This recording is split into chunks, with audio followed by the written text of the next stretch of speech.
Morning. We're going to get going here with this webinar today. Thanks for joining. Welcome to the Office of Illinois Works Effective Transition Services and working with Dol Registered Apprenticeship programs. Thank you again for taking time from your busy schedule to join us today to share and to learn some practices that we feel are very important for grantees that are part of the Illinois Works Pre-Apprenticeship Program Network. One of the things you have asked us to do clearly is to articulate the specific target audience for the various sessions that we're delivering. In response to your request, you should have received a week or two ago communication from us articulating and explaining the audience for this session. So this session is specifically designed for transition services coordinators, transition services staff, anybody that is providing support to the transition services that are being delivered in your program, transition services supervisors, or any relevant partner that is partnering with you to deliver transition services that you might have invited. My name is Norman Ruano, and I'm the Deputy Director of Illinois Works, and I will be facilitating some of the sections today. And with me today is Christine Flynn, who also works with Illinois Works and will also facilitate some of the sections today. Christine, please go ahead and say hi to our audience today. Hi, good morning, everyone. I'm excited to be with you. Thanks, Christine. And with us today also is Dr. Gia Suggs from Northern Illinois University, who will be helping us behind the scenes with some of the technical items related to this webinar. Gia, welcome, and please say hi to our audience today. Everyone, welcome, and we're glad you're here. Great, thank you very much. In terms of the course today, this course is designed to provide grantees with the knowledge, skills, and techniques necessary to deliver effective transition services in alignment with the Illinois Works Pre-Apprenticeship Program best practices. Program staff providing transition services will be able to leverage the experience of other pre-apprenticeship providers and incorporate evidence-informed as well as evidence-based practices. That is the focus of our course today. For those of you who are new to this programming, we'll find out in the next section how many of you have been part of our training before and how many are new. But for those of you that are new to the programming, Illinois Works has provided grantees with the 2022 Grantee Manual, which is a resource for instructions, guidance, tools, and expectations for program design, implementation, and delivery. This valuable resource provides detailed information regarding program completion, transition services, and follow-up services, which is the focus of our conversation today. Again, program completion, transition services, and follow-up services. You can access this resource by using the link that is being shared right now with you in the chat. So Gia has just shared the link to the Illinois Works 2022 Grantee Manual in case you're new or in case you did not have access to the manual. Additional information regarding other Illinois Works webinars is available in the Illinois workNet site, the partner guide, under the archive TA sessions and materials. You can access this resource by going to the link that Gia just provided to you in the chat. And again, these are resources that are available to all of you anytime you want to take a look at them. There's a bunch of webinars there that you can listen in case you want to listen to them. Any questions regarding accessing any of these resources? Any questions in the chat, Gia? No, there are no questions in the chat. Great. This webinar is going to be 3 hours long, and we will take a deep dive into the Illinois Works transition services and also follow-up services, what that means and what the expectations are, but more importantly, what the practices are that can be used successfully by your programs to deliver those services. If you want to get more written information related to the Illinois Works transition services or follow-up services, please access section number 8, which is called Program Completion, Transitional Services, and Follow-Up in the Grantee Manual. Again, section 8 specifically deals with the services we're going to be focusing on today. For today's purposes, there will be a break. Our expectation is to give you a 10-minute break at 10:55 a.m. right after we complete section 4 of this webinar.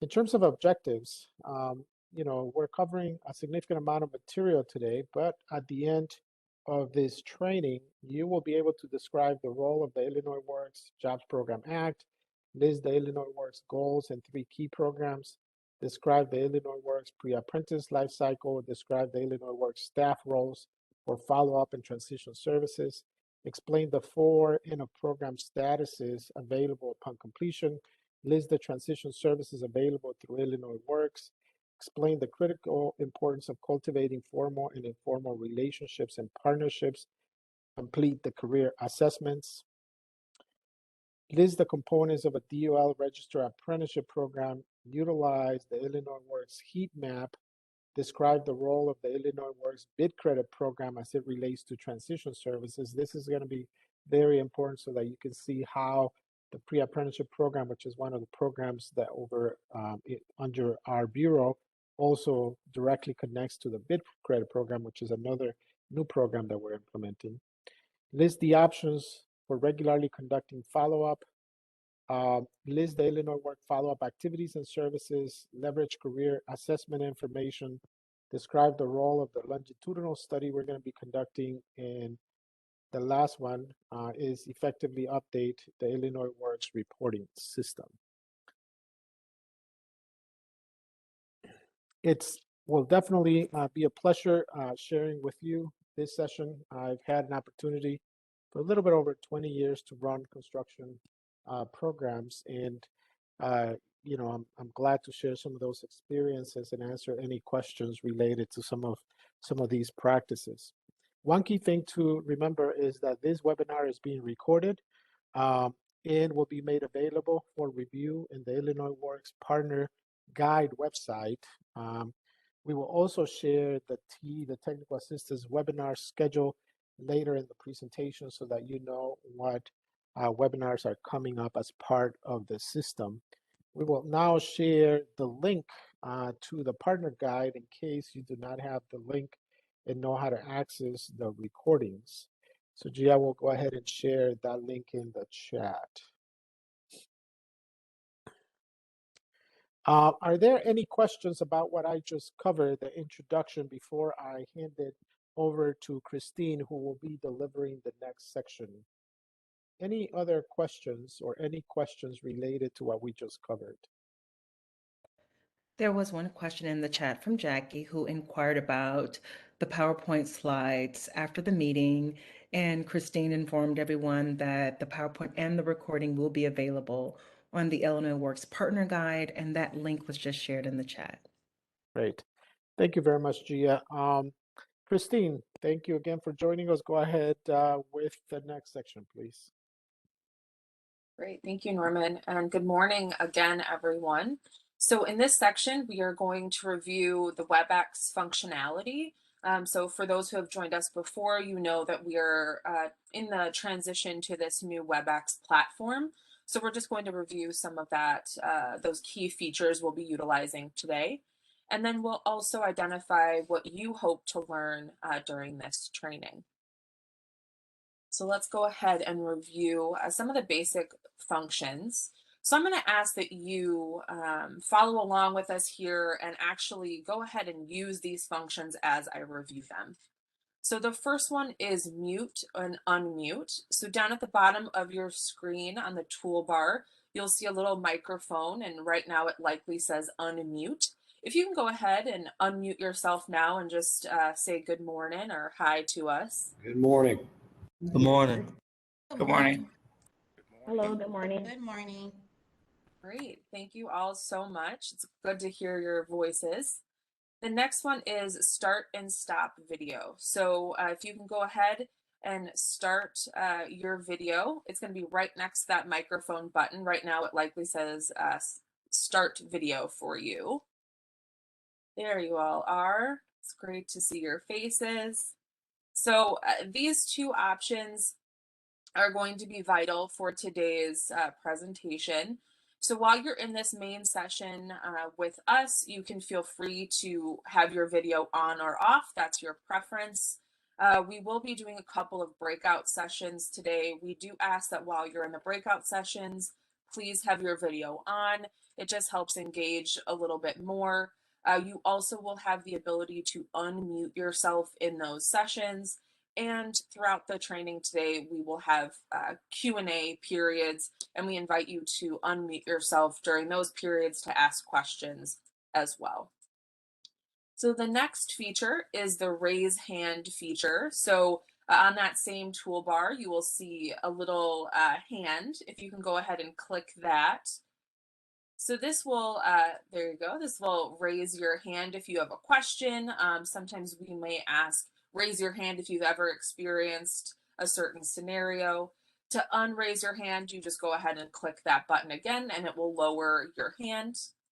The next feature are emojis. So right next to that little hand feature is a smiley face with a plus sign at the top of his head. Clicking on that will open a menu of different emojis, smiley faces, different things like that that you can click on just to engage a little bit more. If you can go ahead and click on whatever your favorite emoji in that menu is, just to kind of test out that feature for us. We got some clapping hands, great. So these will be used just as extra engagement. There you go, hearts and raising hands. Awesome. Thank you all for that. And so the next two features, the first one is the chat feature. So this one will allow you to communicate directly with the host or presenter, but it'll also allow you to communicate with the entire group. So in celebration of all of the baseball opening days this week, if you could please throw in the chat your favorite baseball team. I have a feeling we're going to see some rivalries here. So of course we've got the Cubs. It's their opening day today. We have the Braves, White Sox. That's where I land. Awesome to see that. Great. We definitely are a baseball state here. So glad to see a mix of those. So like I said, feel free, throw questions in there. We will answer as many questions as we can. And then the last feature are groups. So as I noted, we are going to be utilizing the group feature today. There's nothing on your end that you need to do with that, but just so you know, there will be 3 instances throughout the training today where we will send you off to breakout sessions.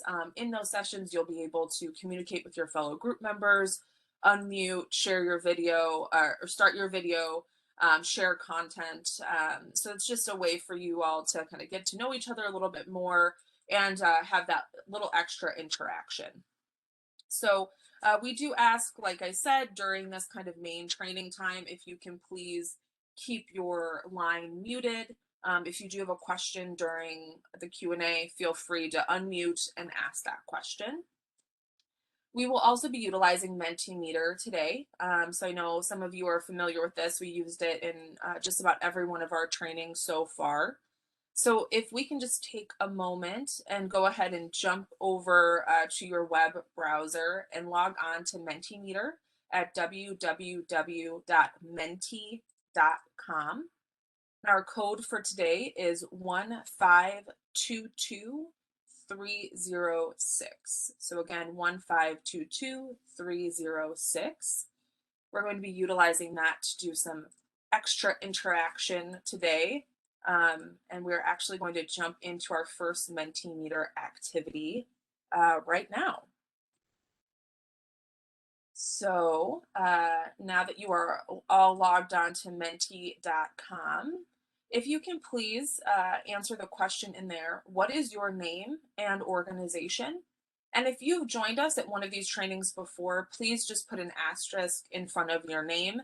That helps us to know kind of your background, your level of content that you know with us, and helps us structure our training as well for today.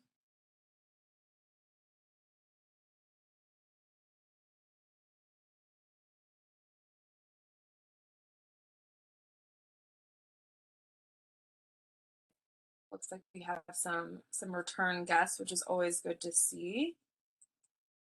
Welcome. Welcome. You have some new people joining us today, Curtis and Omari. Great. Great. Daryl as well. Looks like you're new to our trainings here. Robin. Great. It's great to see all of you here and see some new names, see some returning names. So let's go ahead. We're going to advance to our next question. And as Norman noted at the top of our presentation, this training is really intended for transition service coordinators, transition service staff, transition service supervisors, and then any grantee partners that you might have that are going to be offering your transition services that you might have invited to our session today. So in Mentee Meter, if you can go ahead and let us know which role best fits what you're going to be doing with the Illinois Works program. So are you coordinator, staff, which is kind of the supportive staff, service supervisor, or a partner? Great, so we have a good breakout of supervisors here, coordinators and staff.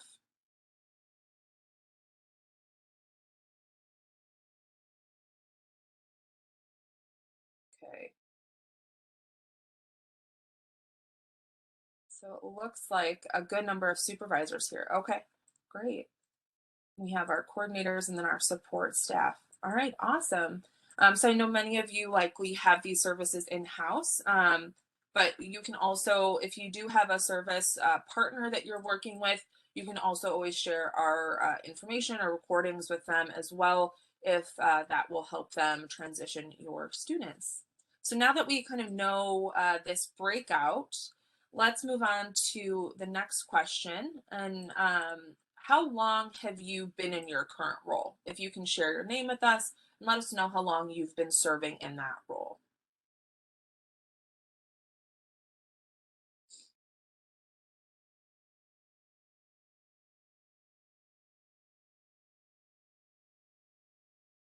All right, I have Robin in the chat who says she's been here for 3 days. Welcome, Robin. We're happy to have you with us. 4 months. Mike's been with Hire 360 for 6 years. Omar is 4 weeks. All right, 1.5 years, 15 years. LaTanya, great.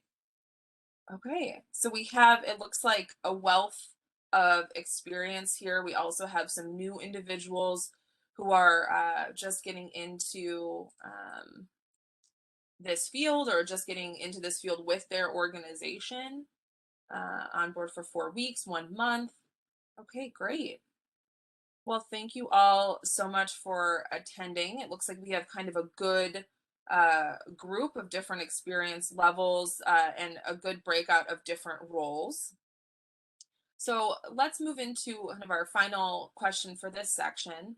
Is there anything in particular you're hoping that we cover today? So again, we're focusing on program completion, transition, and follow-up. What are items you are hoping that we cover during this session?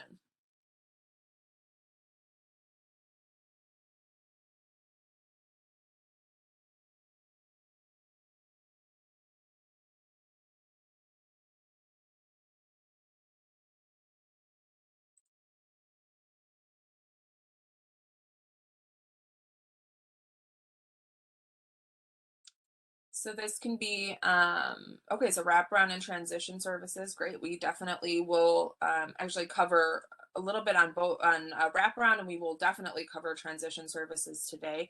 Transitioning to DOL apprenticeships versus a job, absolutely, we will be covering that today. So this is what we're covering today is really what we like to kind of talk about is where the rubber hits the road, right? So it's, you've completed the training program, you've helped these individuals get through these certifications, and now you're helping them move on to that kind of long-term career. So how to find a local Department of Labor registered apprenticeship program. Absolutely, we will cover that today. Great. So it seems like what you guys are looking for in this session, we are kind of right in alignment, which is great to know. So as I said, you can, if you have any other questions, you can throw them in the chat. Or if you have questions beyond today's training, you can always send us comments, feedback, questions. This is our main mailbox. So ceo.illinoisilworks@illinois.gov. Again, any questions, feel free to send them there. Also, if you have any questions right now about what has been covered or what will be covered, please throw them in the chat, or you can go ahead and unmute now if you have any pressing questions at this moment. So I'm not seeing any in the chat. Gia, do you see any on your end? There are no questions in the chat. Okay, great. Well, I'm going to pass it back to Norman now for our next session. Great, thank you, Christine. I appreciate it.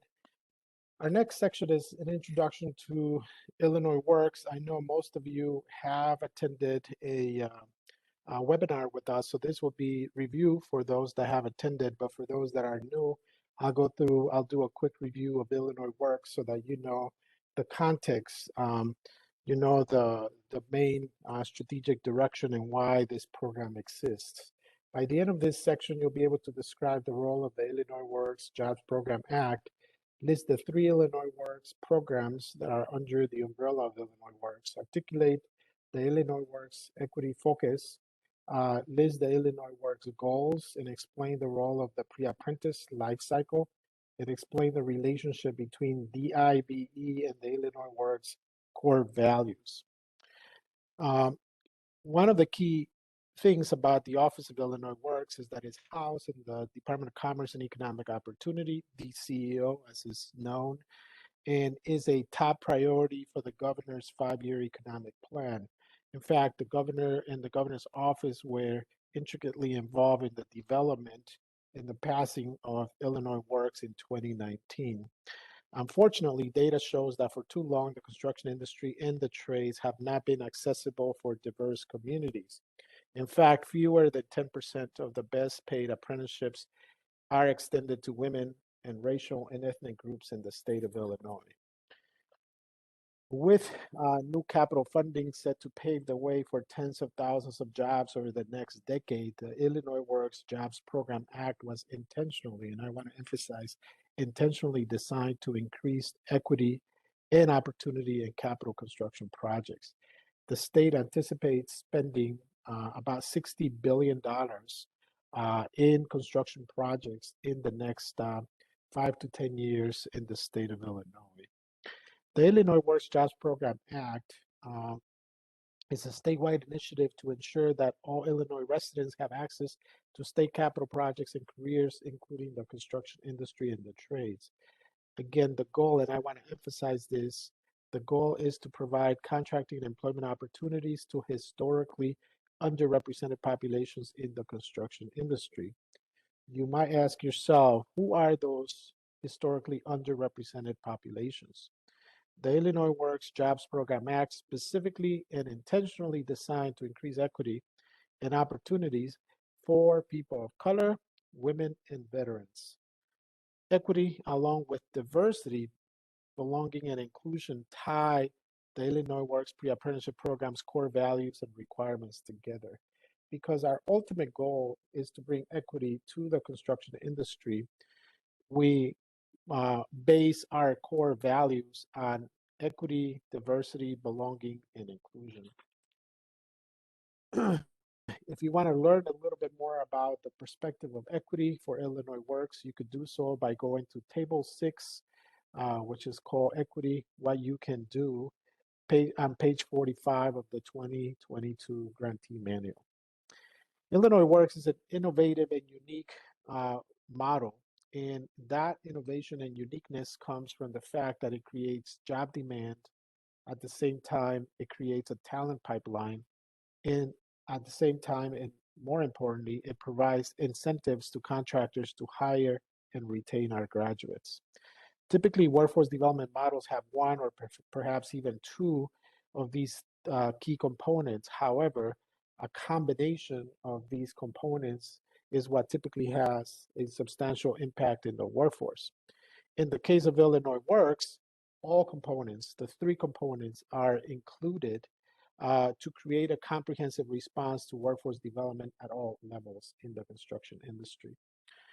As a result, Illinois Works is one of a kind initiative and is in a really unique position to make a huge difference in the construction industry when it comes to equity, when it comes to underrepresented populations in the years to come. The Office of Illinois Works, again, is housed at DCEO. It's a brand new office that was opened about a year and a half ago. And with the support and partnerships of communities, the building trades, in the construction industry, the Office of Illinois Works oversees three key programs: the Illinois Works Apprenticeship Initiative, the Illinois Works Pre-Apprenticeship Program, and the Illinois Works Bid Credit Program. If we achieve the goals of Illinois Works, and we are working very hard within DCO and our office, but also with partners, these are the goals that we will achieve. First, provide a career pathway for residents in disadvantaged communities. Second, provide eligible apprentices with the skills for lifelong job security. Third, and very importantly, promote construction as a viable job industry for women and minority communities. Fourth, provide the construction industry with a consistent skilled workforce for generations to come. This is a very important point. Construction, just like any other industry, is seeing a huge wave of retirements, not only from the baby boomers, that was already accelerating before COVID hit, but now with COVID, that pattern has accelerated even more. So through Illinois Works, it's our goal to provide a consistent skilled workforce for generations to come for the construction industry. At the same time, the last goal is to create new partnerships between state agencies and community organizations. And I want to emphasize this. I've been asked several times, in different forums, what is it that we're doing with the pre-apprenticeship program? It is our true intention to develop the capacity of organizations, either organizations that have done some type of workforce development work but have not done pre-apprenticeship work in the past, or organizations that have done pre-apprenticeship work for particular populations, but now with Illinois Works, they'll focus on doing it for the general public, or organizations that are new that have an interest in entering this field, but they need a lot of development. It's our goal to really provide the resources, the training, the coaching, the mentoring, and other resources to ensure that those organizations can be successful and can deliver pre-apprenticeship programs at a very high level. This is a model that we have an interest in developing, testing, and showing it to be successful so that it can be used in other states throughout the United States. So now moving on to the pre-apprentice life cycle. For those of you that have been in training before, this graph is familiar to you, but for those of you that are new, I want to show the pre-apprentice life cycle. In all the Illinois Works pre-apprenticeship program requirements are organized in the pre-apprentice life cycle. As you can see highlighted on your screen, today we're going to be focusing on program completion, transitional services, and follow-up, which are the last steps in the pre-apprentice life cycle. So you will continue to see throughout the presentation today this graph as we reference that life cycle. The pre-apprentice life cycle outlines the steps that participants take as they move through the pre-apprenticeship program. It tracks participants' progress from the initial program outreach to the post-transition follow-up. Each stage demonstrates an integral step in preparing participants to enroll in a DOL Registered Apprenticeship program. For the first time, we bring in here, and I want to emphasize particularly to those that are new, that the main objective of Illinois Works per state law is to prepare participants to enroll in DOL Registered Apprenticeship programs.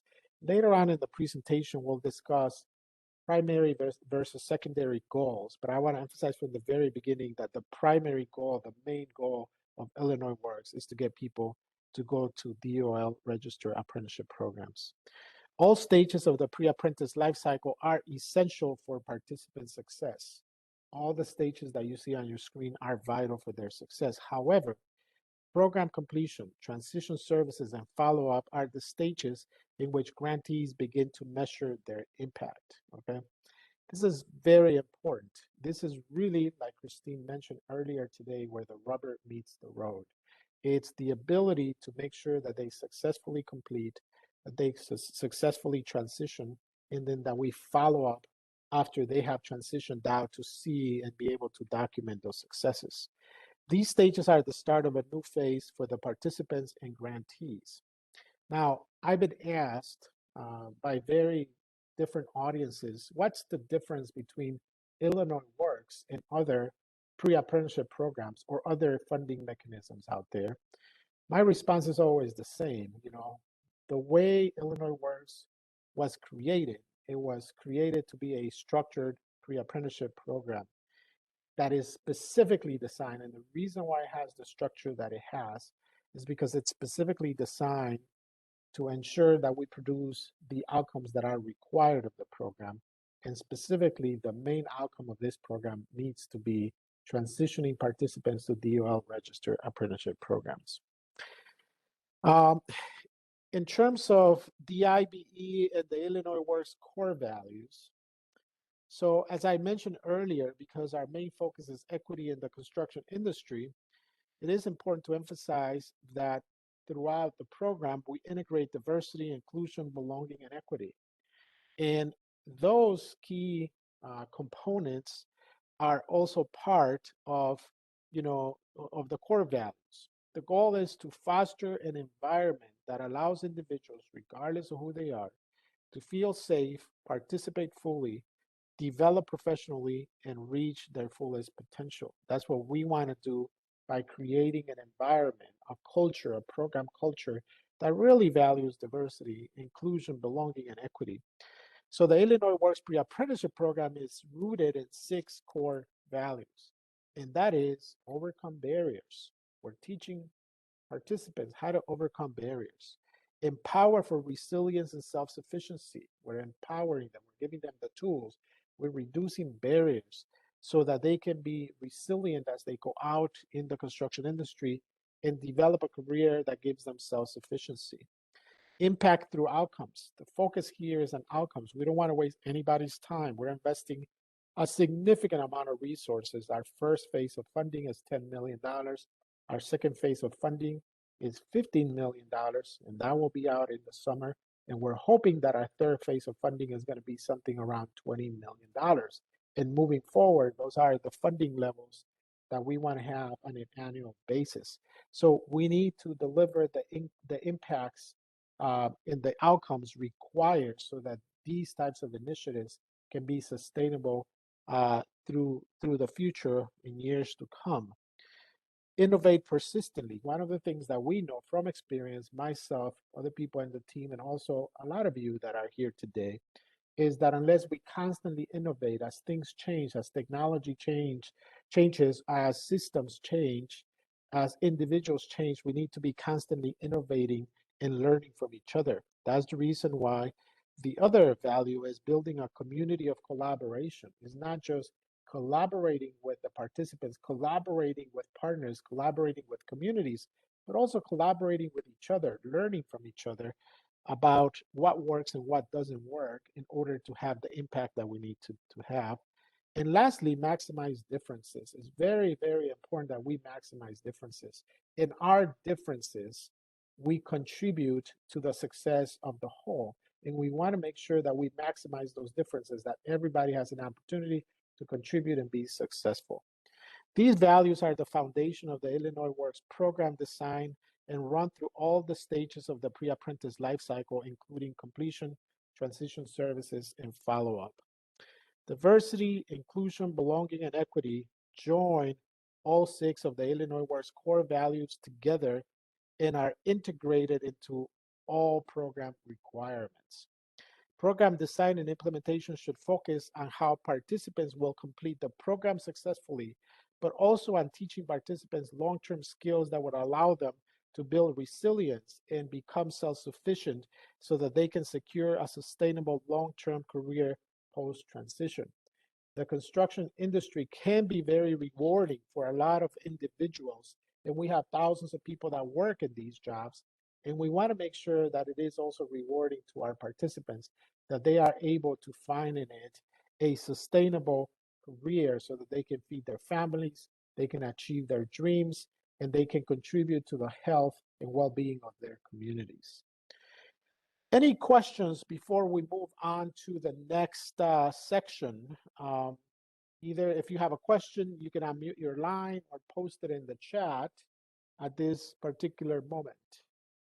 There is a question posted in the chat from Mike, and Mike is asking, what is the goal for the number of new apprentices this year for Illinois Works?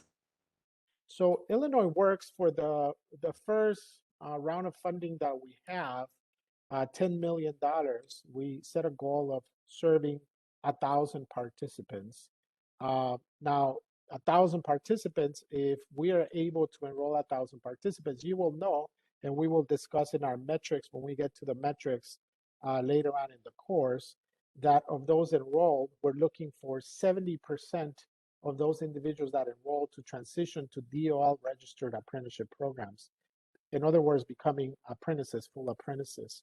So that would mean if we're successful to enroll the 1,000 individuals that we set as a goal, that means 100 of them will transition to DOL registered apprenticeship programs and become apprentices. That is the goal, the stated goal of Illinois Works, not only in our systems internally, our strategic documents internally, but also as part of the grantee agreements that have been sent out to all of you. Any other questions? There are no other questions in the chat.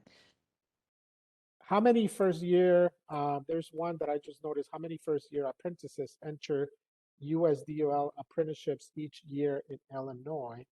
You know, that's a very good question. It really depends on, you know, the demand in the market, right?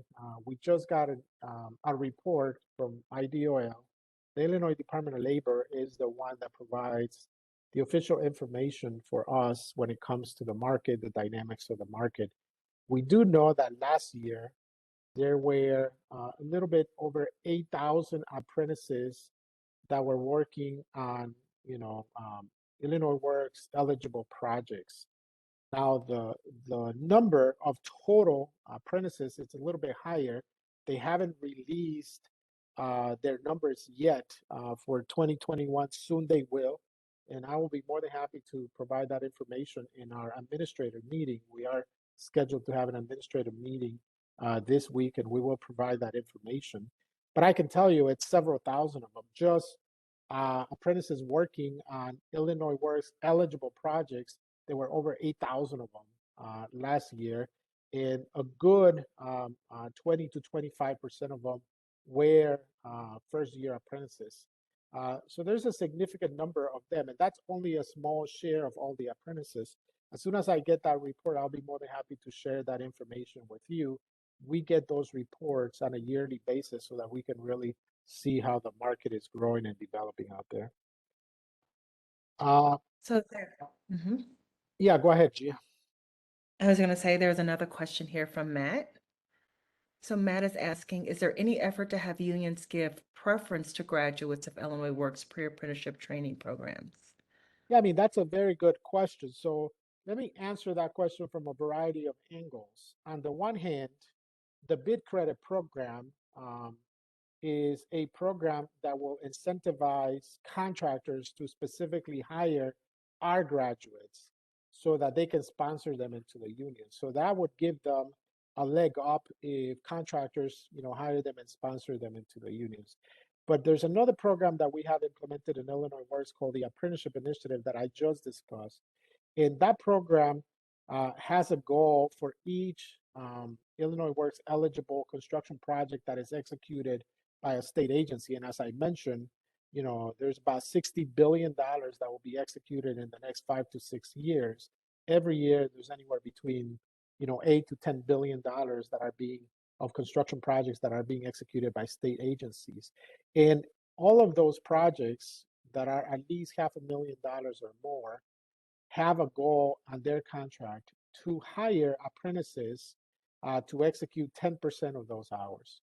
What that means is that those contractors are going to be looking for, and in fact, on a daily basis, we hear from contractors saying, I don't have apprentices and I don't know where to find them.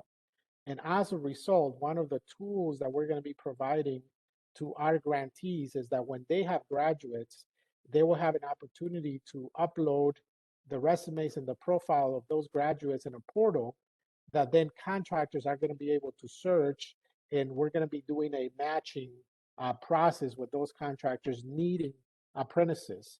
So, that's another way of ensuring that contractors can find out who our graduates are, can hire them, and if they do hire them, they'll get incentives via the bid credits to do that. We are, on the other hand, also working with various unions and having discussions with them about ensuring that they're partnering with our providers locally so that our individuals, our graduates, have an opportunity to enter their programs through their open enrollment process.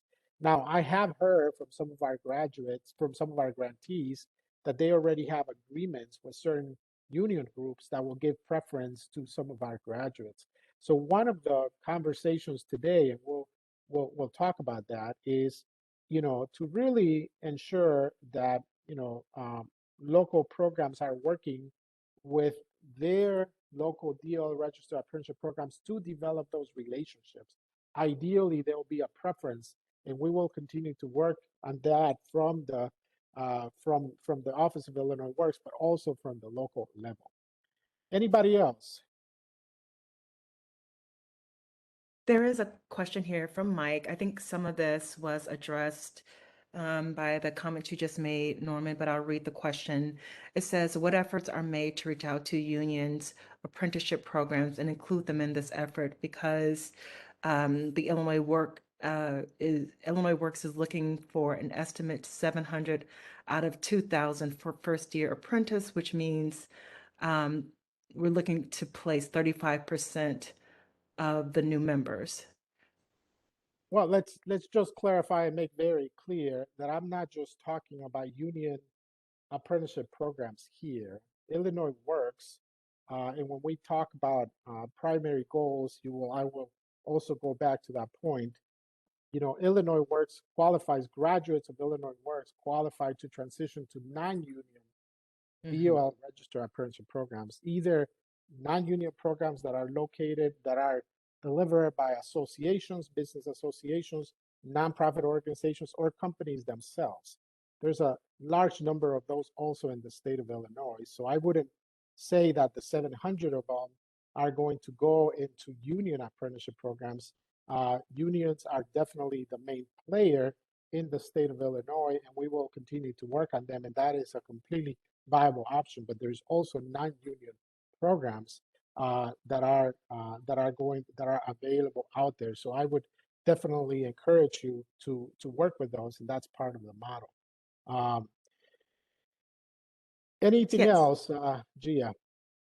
Yeah, Stacy wants to know about the list of apprenticeships and what we have available. Well, we will discuss our heat map later in the presentation, where you will be able to see, apprenticeship DOL, particularly union DOL apprenticeship programs. We're still working on the list of non-union DOL apprenticeship programs.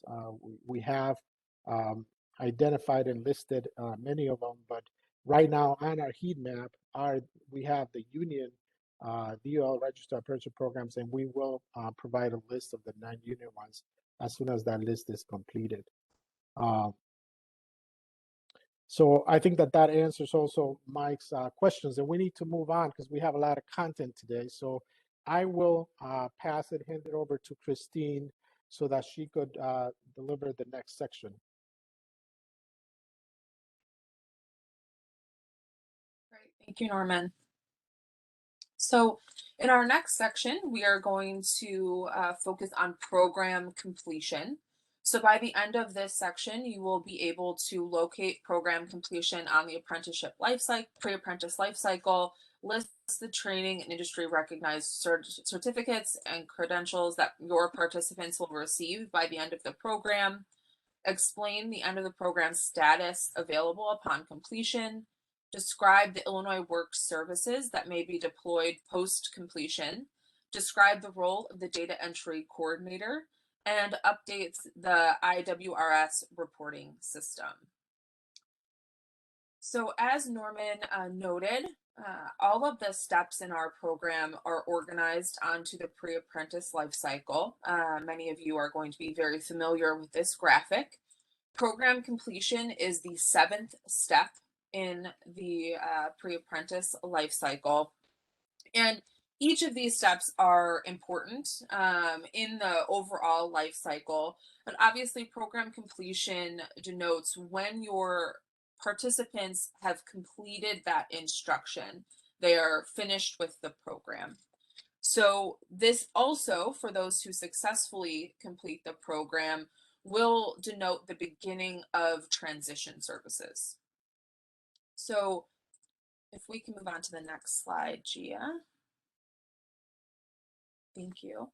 So for most of your participants, program completion is going to mark the end of that instruction. However, what we know is that you may have participants that exit the program before successfully completing, or they may finish the program but still have tasks left to do before they can truly receive those credentials. So let's just take a dive into some of those certificates or credentials that your program participants might receive.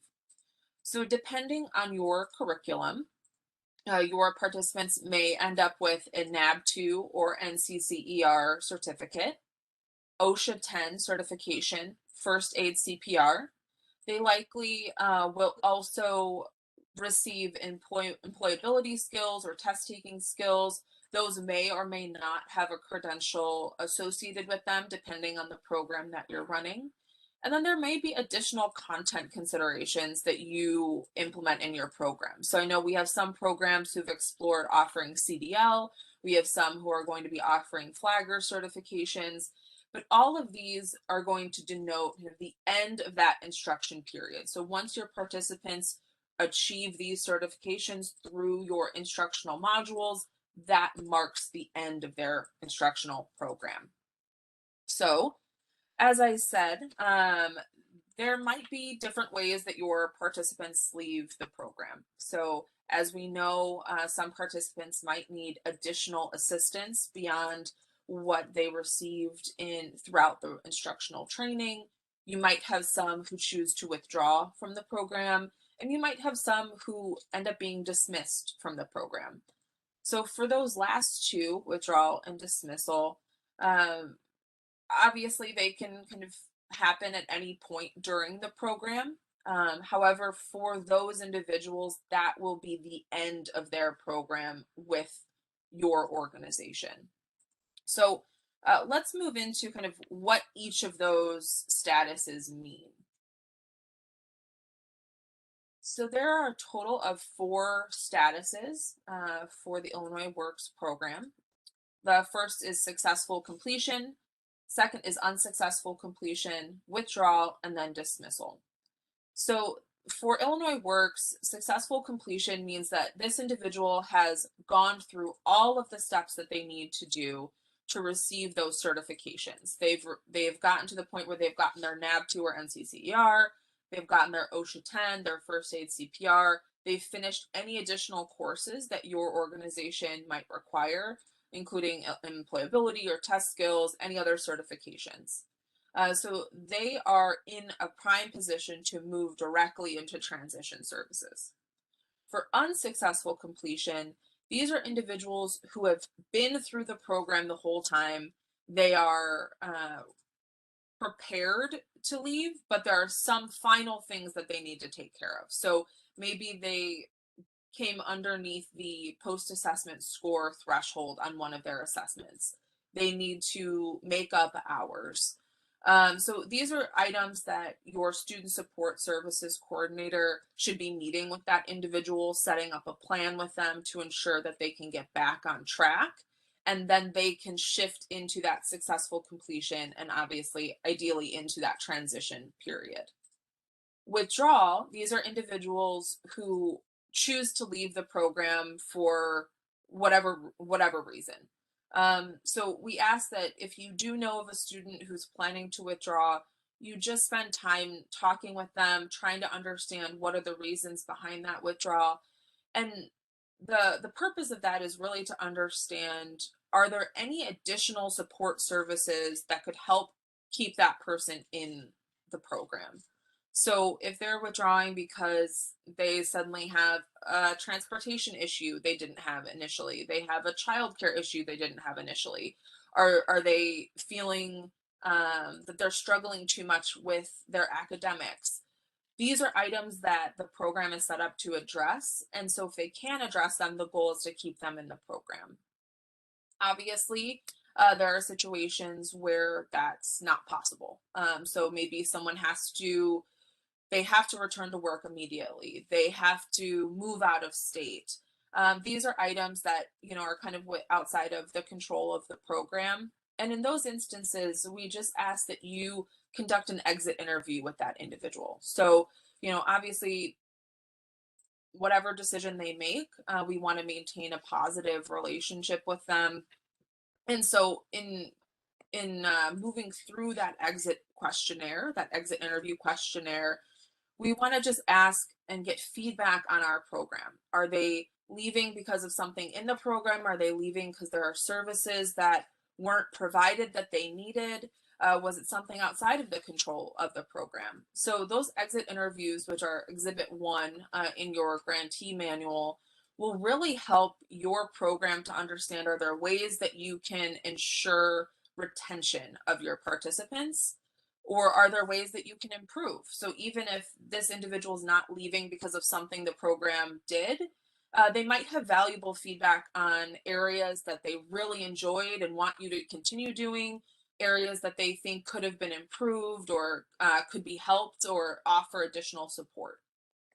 And then the final status is dismissal. So these are individuals that maybe they have violated part of their commitment agreement. They have violated a policy that your program has outlined. For these individuals, we really want to make sure that we have a dismissal policy on hand. So this is not a policy that we require you to submit to us, but it is a really good idea to have a set written policy as part of your program that you and all of your staff are trained in, but also that your participants have an understanding of. We really want them to know what might lead to dismissal, because if they don't have that information, it's going to be really kind of like taken off guard for them if they suddenly receive a dismissal letter from you and they don't know what they've done to violate that. So we really suggest you have that dismissal policy on hand.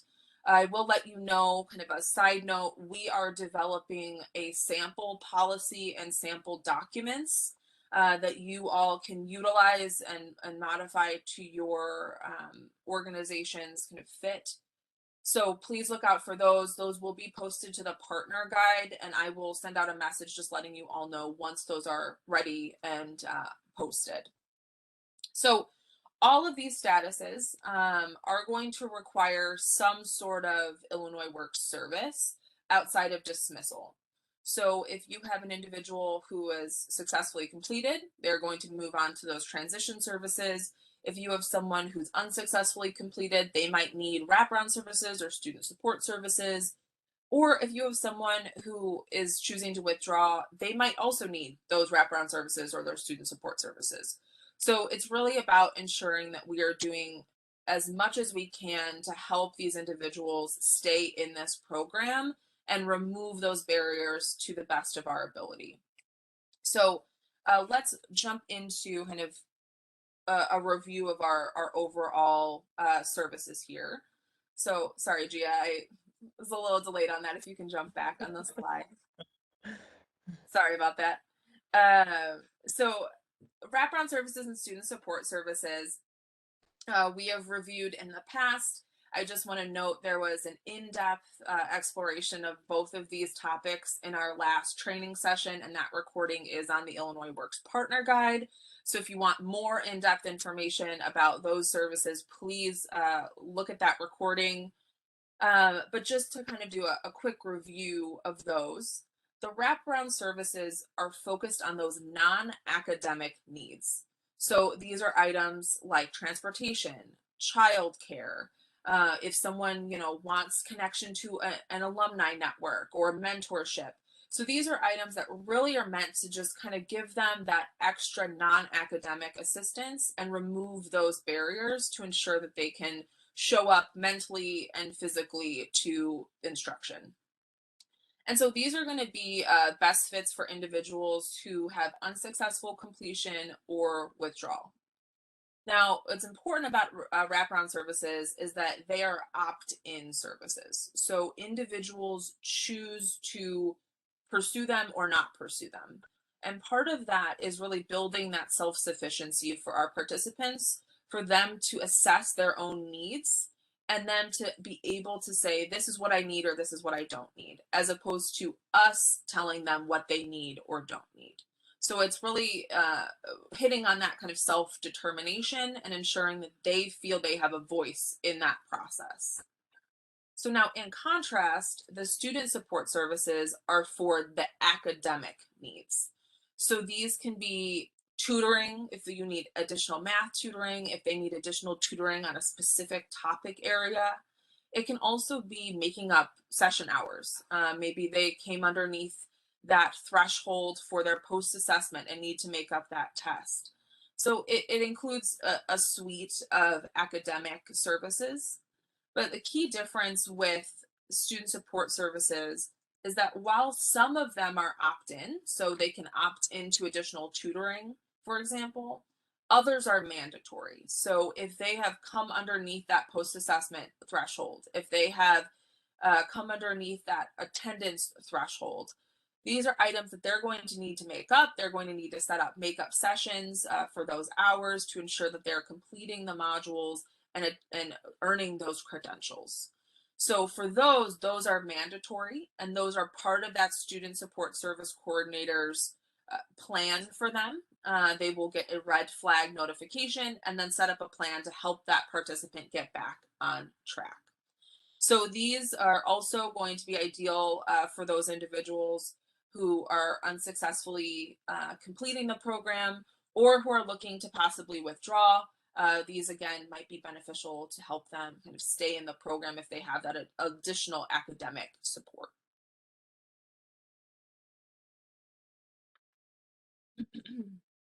All right, so now we are going to talk about data entry. So all of this is going to be entered into IWRS, the Illinois Works Reporting System.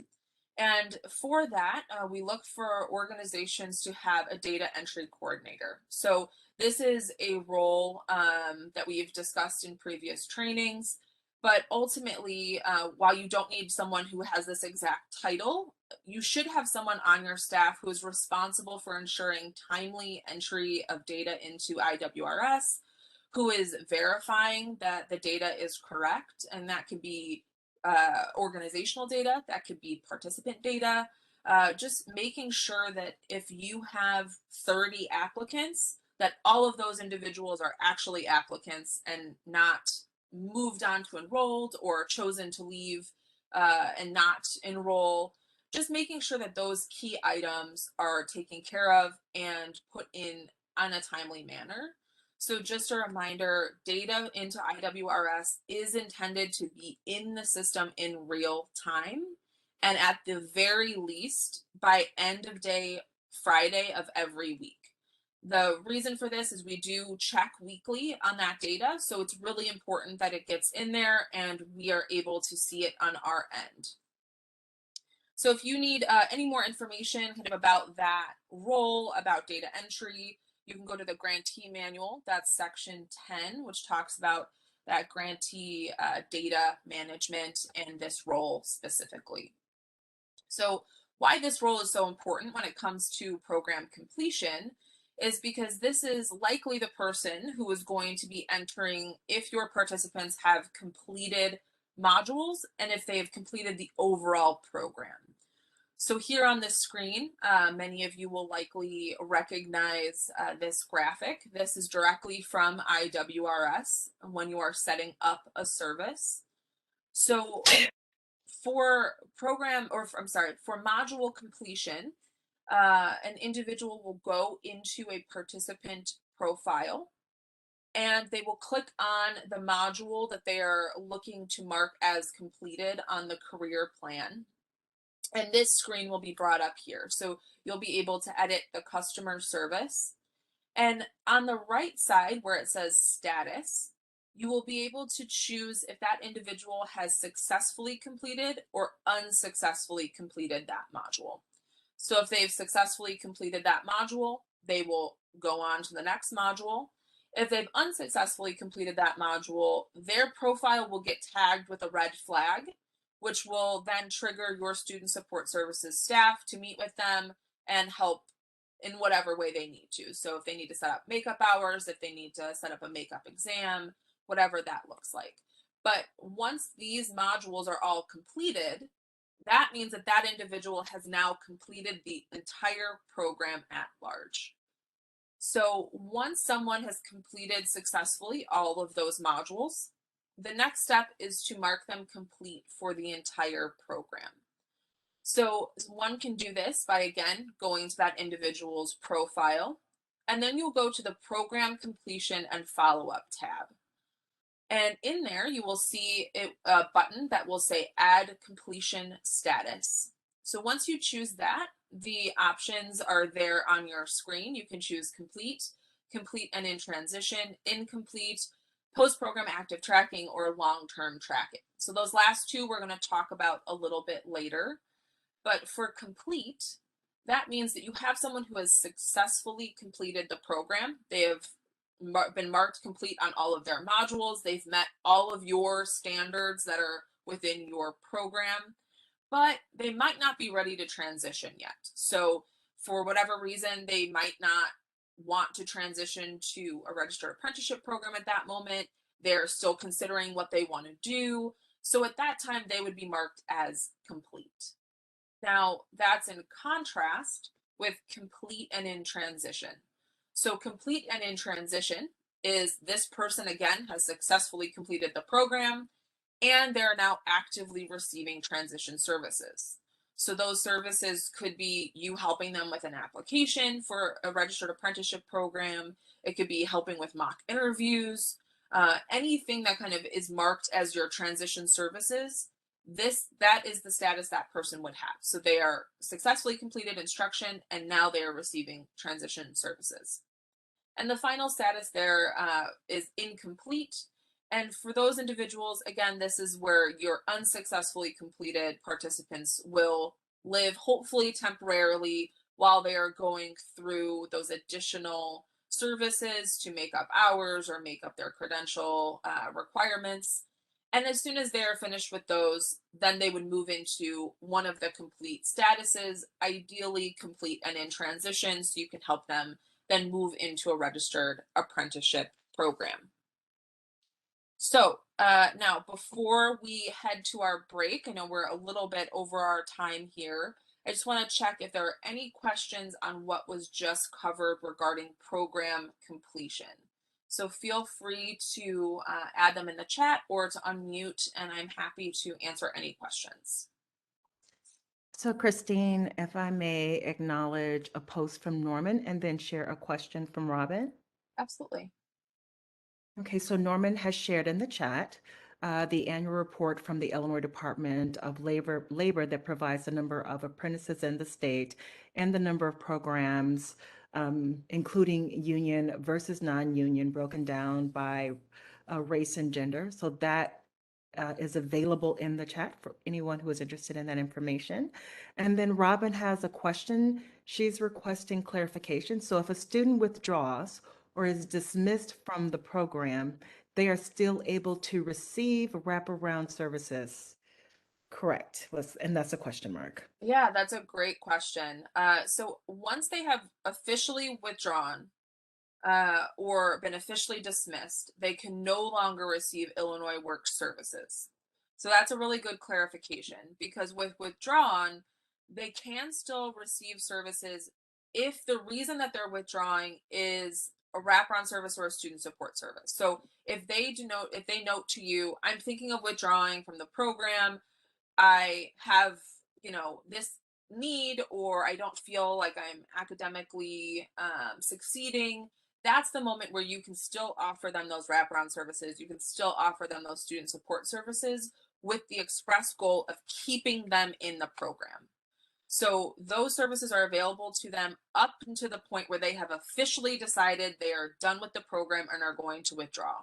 So as soon as someone decides it's official, I am leaving the program, then all services to them for the Illinois Works program stop. Same with dismissed. As soon as they are officially dismissed, all of the Illinois Works services stop to them. Now, if you have other programs at your organization or things like that you want to refer them to, that is totally fine. But just as far as within the Illinois Works grant, they would no longer be qualified once they officially withdraw or are dismissed. And that is the same for individuals who complete as well. So once they are officially no longer an active member of the Illinois Works Pre-Apprenticeship program, they would no longer receive those wraparound and student support services. That was a really great question. Thank you, Robin. Are there any other questions that I can address or that you see in the chat, Gia? There are no other questions in the chat. Okay, great. So let's go ahead and take our break now. So we have a 10-minute break.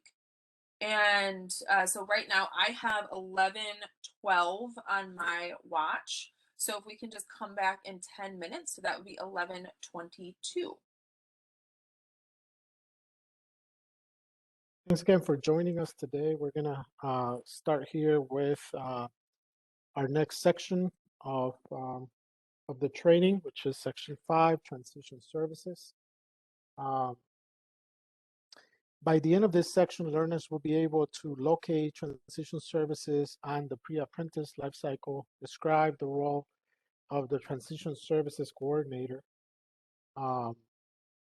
and other staff, explain the critical importance of cultivating formal and informal relationships and partnerships, leverage career assessment information, update the Illinois Works reporting system, and describe the role and impact of primary and secondary transition goals in the Illinois Works performance-based payment model. Christine will actually address and facilitate that last section of this portion of the training. As you can see on the pre-apprentice lifecycle, transition services is the next stage in the pre-apprentice lifecycle right after program completion, which is the stage that Christine just delivered, and right before the follow-up services. The pre-apprentice lifecycle again outlines the steps that participants take as they move through the pre-apprenticeship program. Transition services is step number 8 in the pre-apprentice lifecycle. And again, if you want more information related to this, you can find more information in the 2022 Grantee Manual that we provided the link for you earlier in the session. Transition services are a series of career readiness activities that serves as the final step for participants before progressing to transition to a registered apprenticeship program.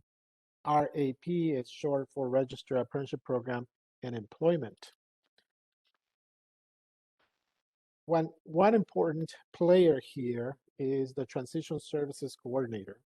The Transition Service Coordinator is responsible for ensuring that career assessments are completed and individualized career plans are created in coordination with other program staff, including the creation of resumes, the delivery of career services, such as mock interviews and assistance with completing apprenticeship applications, among others. The Transitional Services Coordinator, or the TSC, also works with employers, DOL Registered Apprenticeship programs, and other partners to ensure the timely and successful transition of program graduates. The TSC also conducts the required post-program proactive follow-up of graduates. At this point, we're discussing transition, but in the next sections to come, we'll be talking about follow-up, the type of follow-up that needs to be done of graduates. Now, one key clarification, it is important to know that the Transition Services Coordinator is not a required title, meaning you can choose to give someone that title, the Transition Service Coordinator. What's more important to us is that the roles, responsibilities are executed and fulfilled. To get more information about that roles, responsibilities, you can go to page 15 and 16 of the 2022 Grantee Manual, or you can read a little bit more about it in section 8, program completion, transition, and follow-up, in the section 8 of the Grantee Manual. The success of the pre-apprentice program graduates requires a strong transition component. We need to really emphasize that the success of pre-apprentice program graduates requires a strong component, including designated staff responsible for building relationships with employers and registered apprenticeship programs. The Transition Services Coordinators are accountable for transition and follow-up services for graduates. Some programs may choose to have a person perform the transition task along with other tasks, while other programs may have a single dedicated staff member exclusively focused on this. Regardless of the transition staff model that each grantee follows, the Transition Service Coordinator is critical to the success of the participants in the program overall. While their work with participants will take place primarily at the end of the participants' time in the program, they should be dedicating time during the early stages of the pre-apprentice life cycle to building relationships with partners. Again, as mentioned earlier, these partners include registered apprenticeship program, unions, contractors, subcontractors, and employers, and at the same time setting up structures, tools, and resources for students once they are ready to transition. With an emphasis on graduation and registered apprenticeship program entry, transition service coordinators are not only job developers, but they're also relationship builders and coaches. To ensure the outlined deliverables are met, the transition service coordinators should allocate an adequate number of hours for the following responsibilities. Develop, maintain relationships with transition partners, including DOL registered apprenticeship programs, contractors, and other construction employers, among others. Schedule face-to-face meetings with individual participants to identify primary and secondary goals through the career assessment. Assist with or host partner involvement for all transition services for participants, including resume writing and interview preparation, among others. Some of you may be working with partners to provide some of these transition services, so you got to make sure that you coordinate that to ensure that they are effectively delivered. And then conduct follow-up with alumni. Once participants transition to register apprenticeship programs and employment, and in some cases, secondary transition goals, and as I mentioned, I will discuss secondary goals soon, the Transition Services Coordinator will also be responsible for conducting follow-up, and follow-up will be the last stage in the apprentice life cycle that we will discuss in the next section. So there are basically two things that the Transition Services Coordinator is doing during transition services. One is cultivating formal and informal relationships and partnerships to fulfill the participants' primary and secondary goals. The second one is providing support for participants in this stage. Let's talk about cultivating formal and informal relationships. Though transition services occur towards the end of the pre-apprentice life cycle, successful implementation of these services requires for the Transition Service Coordinator to start cultivating formal and informal relationships and partnerships like now quickly from the very beginning. This is like saying, make your friends before you need them. If you do not have partnerships, if you have not developed those relationships, by the time you have graduates, your ability to give them the resources they need to transition based on their primary and their secondary goals may be very difficult. What you should do like immediately is, while your program is recruiting and training a cohort, you should be working on developing these partnerships. And again, what are some of the things you should be doing while that's happening? Developing processes and systems for transitional services, identifying and developing relationships for referrals, and also cultivating partnerships, ideally using a memo of understanding so that the partnerships are more formal. Illinois Works will provide you with tools and resources to support your success. As I have mentioned, we will continue to do our work ourselves from the larger perspective on supporting your success on the ground. However, it must be very clearly stated that creating those critical relationships and partnerships will be up to you on the ground. We will provide all the necessary support. We will continue conversations, discussions, negotiations. We will create tools for you. But at the end of the day, you need to create those relationships and partnerships locally on the ground for your program. Let's move on to using Mentee Meter. Please tell us, answer the question on the screen using Mentee Meter. What type of organizations and institutions should you look to develop a relationship with? Please take a minute to answer that question.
So the information that we can see on Mentee Meter, the responses include local unions and construction firms, certainly unions, construction companies, great. Those are definitely partnerships that you should be developing.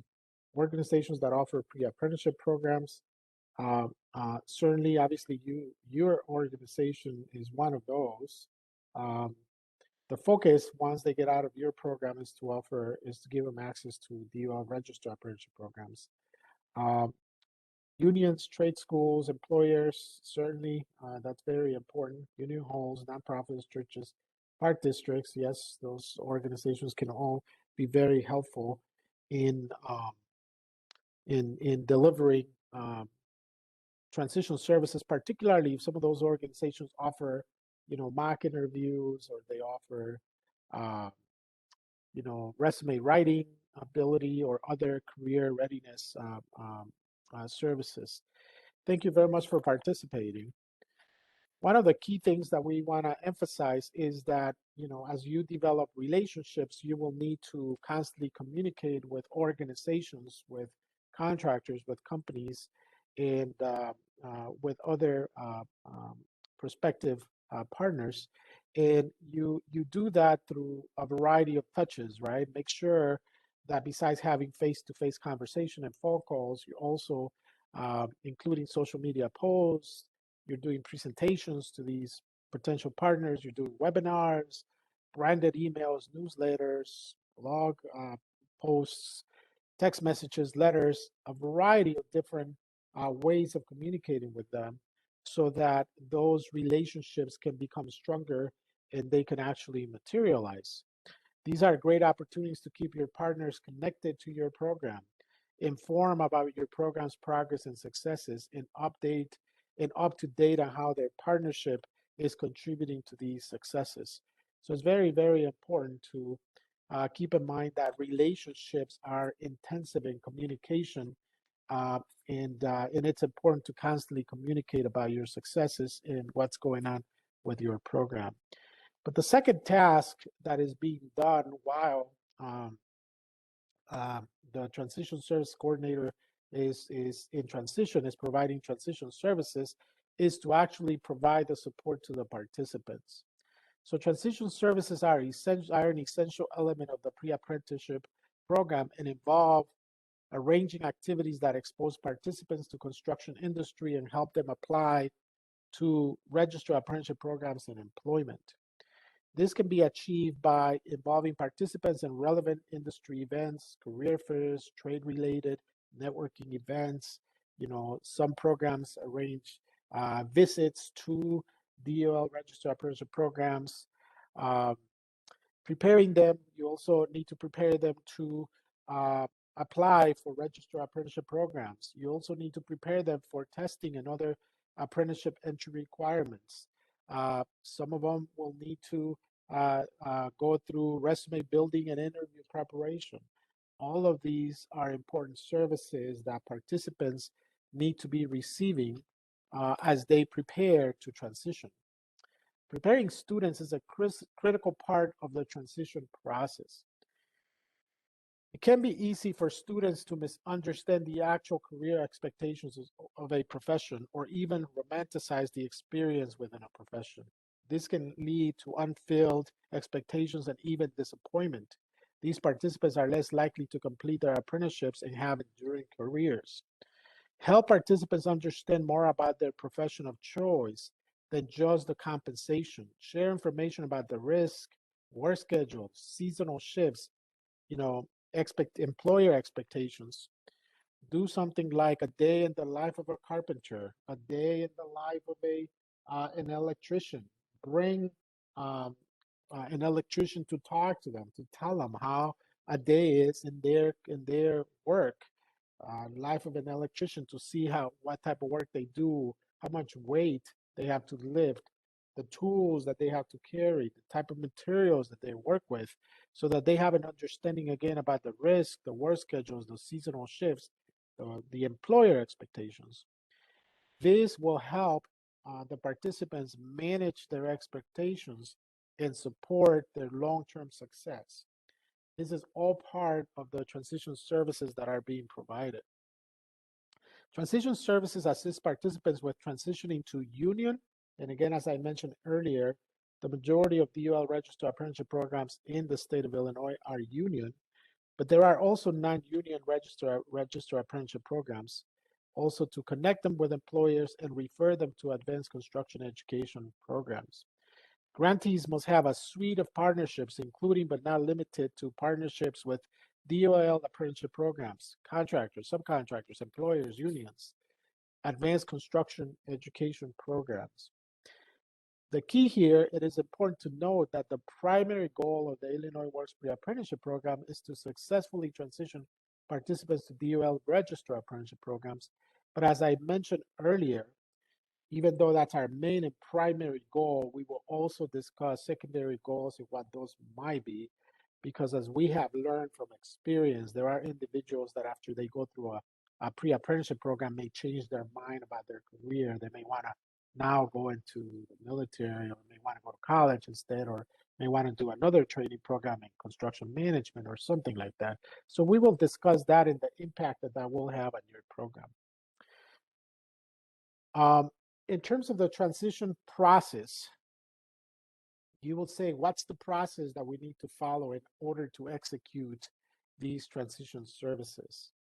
Once participants have successfully completed the instructional pieces of the program, they should begin transition services guided by a transition plan they help develop with the transition service coordinator based on the career assessment they completed. The first step in the transition process is to conduct a second career assessment approximately 3 to 4 weeks before completing their pre-apprenticeship program. You may ask, why is this a second career assessment? We will address that in a minute. The career assessment is the foundation for the participant's transition plan.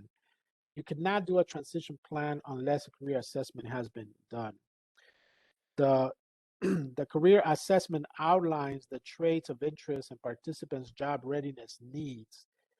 The plan is created in IWRS. The second assessment in the plan, second assessment is conducted in IWRS. In the plan, the career plan is also, the transition plan is also created in IWRS by updating the participant's career plan with the necessary transition services.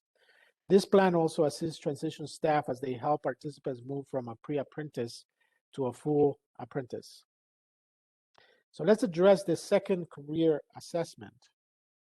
While the bulk of transition services begins after the program completion, the second career assessment should be completed 3 to 4 weeks prior to the end of instruction. The career assessment is identical to the assessment completed during their orientation. However, this assessment captures any changes in interest or identifies continued gaps in job readiness. So what happens is that you gave a first assessment, career assessment during orientation. That was a hard copy assessment. And the second assessment is exactly the same assessment that was given during orientation, except this one is electronic. And it's electronic given one-on-one with the individual. The transition service coordinator meets with the individual one-on-one and does the second assessment electronically. And the reason why there's a second assessment is because from experience, we know that a lot of people change their career interests from before they started training to after they're finishing training. So maybe at the beginning, they wanted to go into carpentry. Now they want to go into electricity. Maybe at the beginning, they wanted to be in the trades. Now they want to open their own small business. Maybe at the beginning, they wanted to be an electrician, but now they've decided that they want to go to college and be a nurse. And believe me, that happens. This is something that we know happens all the time. That's the reason why there is a second assessment, and the career plan and transition plan is based on that second assessment. The transition service coordinator is expected to meet one-on-one with each participant to complete their career assessment. This assessment will mirror the one completed during orientation, but unlike the original assessment, which was used to guide training experiences, the goal of this assessment, the second one, is to help staff build a transition plan. Additionally, the second assessment will be completed directly in IWRS on the intake referral screen during the one-on-one meeting with the participant. So as you're meeting one-on-one with the participant, open IWRS, open the intake referral screen, and you'll be able to complete the electronic career assessment there with the participants, asking them the questions and them giving you a response. If you want to get a hold of this assessment and you want to be able to see the questions that are included on the assessment, we're going to be including the link in the chat for you to review. So actually, we did. Are you talking about like the event that they're having? Can you?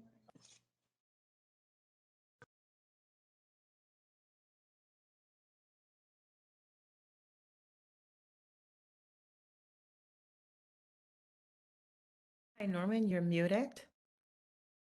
And just to let you know, I did share the 2022 Grantee Manual link in the chat so that participants could access Exhibit 5 Career Assessment. Okay, great. So obviously, the interest here is for transition services coordinators to get to know the assessment, read it, understand it, ask your questions. Make sure you get a hold of that assessment. Again, it's electronic for the second one, but Exhibit 5 of the Grantee Manual has the hard copy assessment if you want to look through it. Once the second career assessment has been completed with the participant, the transition service coordinator will develop the transition plan in IWRS. And the way to create the transition plan in IWRS, you open the participant's profile in IWRS, choose the training services tab. Once you choose the training and services tab, then you can choose add step or service to it. From the menu of services options, the transition service coordinator will add the necessary transition services, choose start and end dates, and choose the service status. Was it planned, not started? Is it on track, etc.? The transition services will then appear on the participant's career plan. Again, the transition services that are outlined in IWRS, but you could add more than this, is provide career information, resume building and writing, interview preparation, assistance with completing an apprenticeship program application, job search assistance, support starting a small business, referral to a community college or for additional training, referral to an American Job Center. These are some of the transition services outlined in IWRS, but you could certainly provide more as needed. Once the career assessment and transition plan are completed, the transition services coordinator should start coordinating the appropriate transition services. So one thing is creating the plan, quite a different one executing those services for the graduates. So you need to engage the referral and partnership network. You need to engage your referral and partnership network to ensure that whatever the completers or the participants are saying they want to do as their goals, that they can do that. You also need to provide the necessary resources and information for participants, and also facilitate job readiness sessions, including resume building, interview preparation, among others. It's very important to keep in mind that at the transition services level, you're dealing one-on-one with the individuals. You may, the sessions that you may be facilitating, resume building or interview preparation, is different than the training sessions, the soft skills and employability skills that you might have included as part of your curriculum. Those are group-based activities, and because they're training, you're required to assess them and you're required to take attendance. Transition services are not instructional services, so you're not required to keep attendance. You're not required to assess people and those particular skills if you are delivering those. Using Mentee Meter, please tell us, have you started to develop relationships and partnerships to support your program's transition services?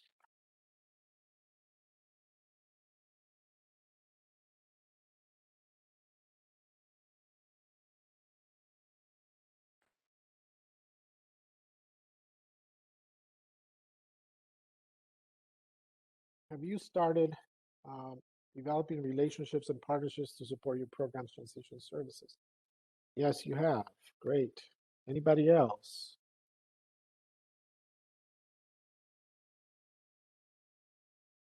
Says yes, slowly, but working on it. Says one of them says no. One says yes, but we have more work to do. It's in the works. Saying that yes, you have. Most of you have started. Some of you are saying that it's a slow process. No, one thing I can tell you from experience is that a lot of these relationships take a very long time to develop. And it's important to get going. And again, we discussed about constantly communicating, having touches with your partners, making sure you follow up, you're on the same page. They do what they're supposed to do, you do what you're supposed to do. Give them updates about the success of your participants. I recommend that when you have a cohort that finishes, publish something, little document that will give them an idea about the success of those graduates so that they can be motivated to continue partnering with you. Transition deliverables. Transition service coordinators are not only job developers, but they're also relationship builders and coaches. To ensure the online deliverables are met, adequate hours should be allocated again to developing and maintaining relationships with key partners, Dol Registered Apprenticeship programs, advanced construction programs, community colleges, contractors, unions, among others. scheduling face-to-face meetings with individual participants to identify primary and secondary goals to the career assessment, assisting or hosting partner involvement for all transitioning services for participants, and conducting follow-up with alumni. So those are all summary of the responsibilities of the transition service coordinator. It's important that they really understand what their role is. Transition service coordinators, yes. I'm sorry, Norman, there are just a couple of questions in the chat. Do you want me to hold Okay. those or do you want to address No, go them? ahead. Let's address those. Okay, so Shalisa says, is it necessary that only one person handles all of the TCS responsibilities, or can they split those among staff? For example, one person handles developing employer relationships, someone else works with participants on career plans, etc. Well, I mean, one of the challenges here, it would be great if one person was doing all of this work, because otherwise, if you have multiple people doing this work, you're going to have very good communication among those people. If one is doing this thing and the other one is doing the other thing, how do you coordinate all of that? It's very important that these services are effectively delivered for the success of the participants, but also for the success of your program.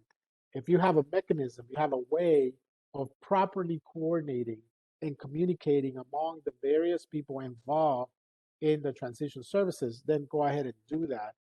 But just keep in mind that these services need to be effectively delivered, and the more people you have involved, the more people are communicating with various stakeholders and doing different things, the more difficult it may be to have successful transition services. There's another question here from Chris, and this is again trying to differentiate responsibility for developing those DOL registered apprenticeship programs. So Chris is asking, does Illinois Work have relationships with the DOL registered apprenticeship companies? And can we share that list with them? So again, we do have relationships with various DOL registered apprenticeship programs. One of the reasons why we have relationships with them is because through another one of our programs, the Apprenticeship Initiative, there's a lot of people a lot of contractors that reach out to us telling us that there are no apprentices, that particular apprenticeship programs, be it the Teamsters, be it the laborers, or be it the plumbers, or be it the electricians, are saying in this particular location that there are no apprentices. So we engage those DOL registered apprenticeship programs, have discussions with them about what's going on and about when they're going to have the next opportunity for people to join the apprenticeship program, giving us information about their program. So we are communicating with these apprenticeship programs almost on a weekly basis because of this other program that we have. So we do have relationships, and whenever there is a particular initiative or a particular program that requires for the local grantee to engage, we will reach out to you directly. So as I said, that's how Illinois Works will support your efforts. But it's very, very important that you do that type of work and that type of relationship building in your local areas. In a minute, we'll discuss about the heat map, and you'll be able to see through our heat map what programs are located in your area. Reach out to them, meet with them, discuss what you're doing, what your students' interests are, develop relationships with them, because at the end of the day, all of these relationships need to be based on local, realities, local geographies, local demographics, local need, and you need to develop those relationships locally. Okay, good. Transition service coordinators have a significant influence on helping programs achieve their primary transition goal of enrolling participants to DOL registered apprenticeship programs. So again, it's very, very important that you know that the primary goal of Illinois Works is transitioning participants to a DOL registered apprenticeship program. By the end of the contract period, your program is expected to meet the following deliverables as outlined in your organization's grantee agreement. First, at least 85% of enrolled participants must successfully complete the program, which includes securing certifications or certificates.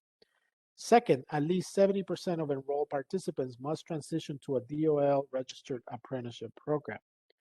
All of these outcomes are officially stated for Illinois Works. You can find them in the Illinois Works Grantee Manual, but you could also find them in your Illinois Works Grantee Agreement.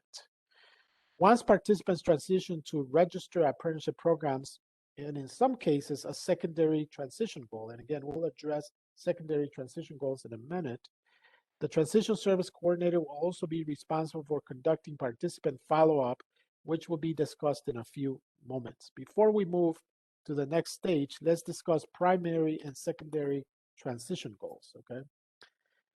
So the primary transition goal, again, is acceptance into a DOL registered apprenticeship program. And I want to emphasize that, again, it could be a union or non-union apprenticeship program, but it needs to be DOL registered. In another section, we'll discuss what that means in more specific detail. This can occur by direct acceptance into a DOL registered apprenticeship program through an application. All these programs have open enrollment periods where people can apply directly to the program and then go through that process. There are programs, DOL registered apprenticeship programs, that people cannot be accepted through open enrollment applications. They can only go in through direct sponsorship from an employer. The laborers, for instance, in Chicago is one of those trades. Employer sponsorship is the other way to be accepted into a DOL registered apprenticeship program. This involves being hired by a contractor or subcontractor who will then sponsor the individual to gain acceptance into a building trades union or non-union registered apprenticeship program. Okay, so sponsorship is the other way of going into a DOL registered apprenticeship program. Now, what happens with secondary goals? As I mentioned, there are times when individuals, the bottom line is that Illinois Works is designed specifically for individuals that are interested in being in the trades. They want to go to a DOL registered apprenticeship program. When you recruit people, when you interview them, when you accept them into your program, you should be looking for individuals that have an interest in becoming a tradesman. You shouldn't be accepting into Illinois Works individuals that want to be nurses, that want to be IT professionals. Those individuals should be referred out to colleges, to other programs in the community. Someone that wants to be, wants to work in a warehouse, then that's fine. That's a career that is viable. And if that's what they want to do, they should be referred out to other programs, but they should not be accepted into Illinois Works pre-apprenticeship programs, because this program is specifically for people that want to go in the trades and go to a DOL registered apprenticeship program. But what happens when you do a career assessment, they finish the pre-apprenticeship program, and all of a sudden they decided they don't want to do this, they want to do something else? Well, secondary goals that we will accept for your program are employment in an alternative industry. So they want to go into manufacturing. Okay, they want to go into manufacturing. Construction employment with a contractor or subcontractor without being enrolled in a DOL registered apprenticeship program. There are individuals that have an interest just working for their uncle's small contracting company without going to a DOL registered apprenticeship program. If that's what they decided to do at the end, then obviously that will count as a secondary goal.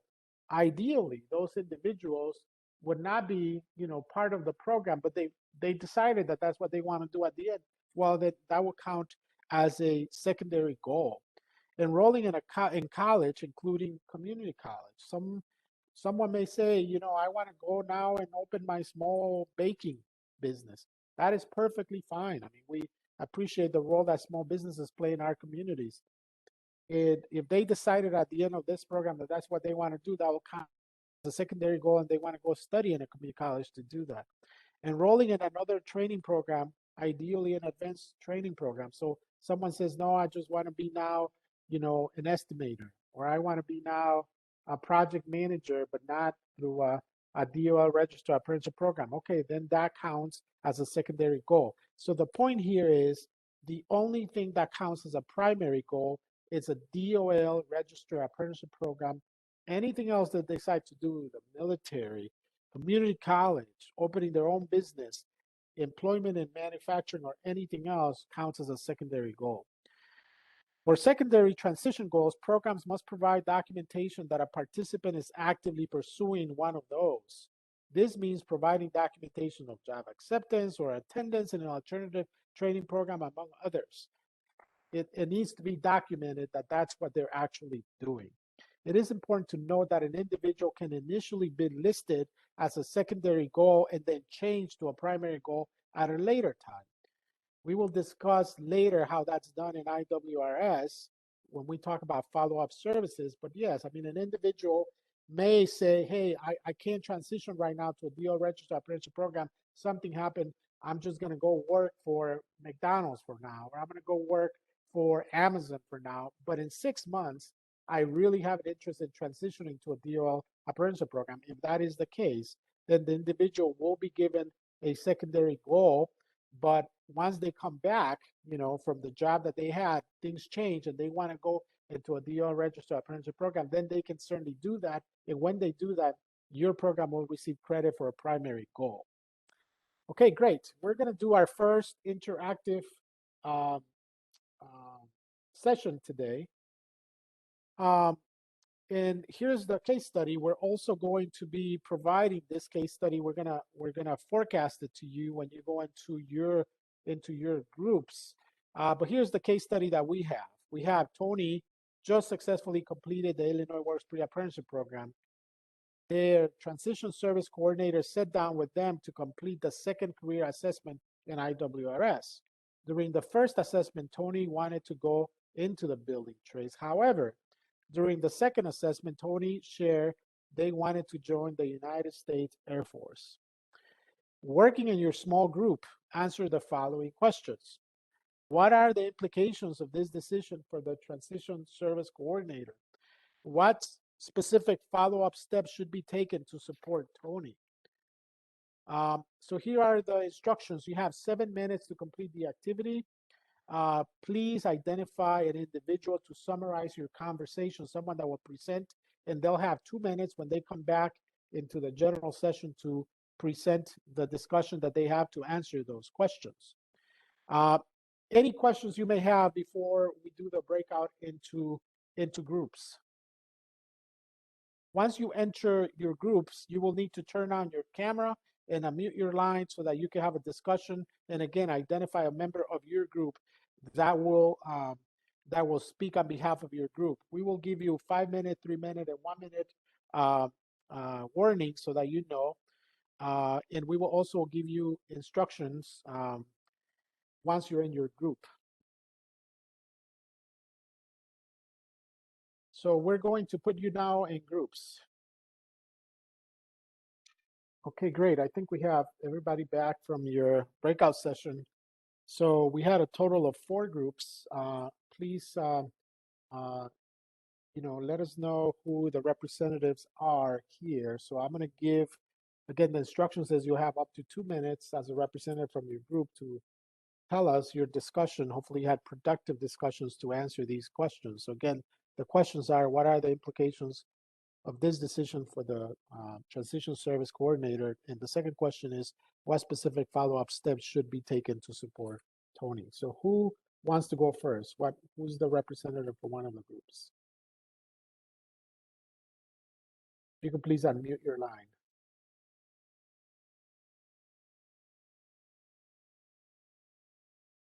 Okay, I'm not hearing anybody. Can you please, those that are representatives from your group, if you could Okay, please I'm unmute. sorry. Can you hear me Yes. now? Yes, we can hear you. Okay, this is Rochelle. I'm with Community Assistance Programs. The implications are not so dire because he changed in the middle. What we discussed is, since he did change during the second assessment, is to refer him to a military, you know, whatever branch that he's interested in that he shared during the second assessment, refer him to that and still follow up with them, even though we referred him out to someone else, will still do some intensive follow-up with them.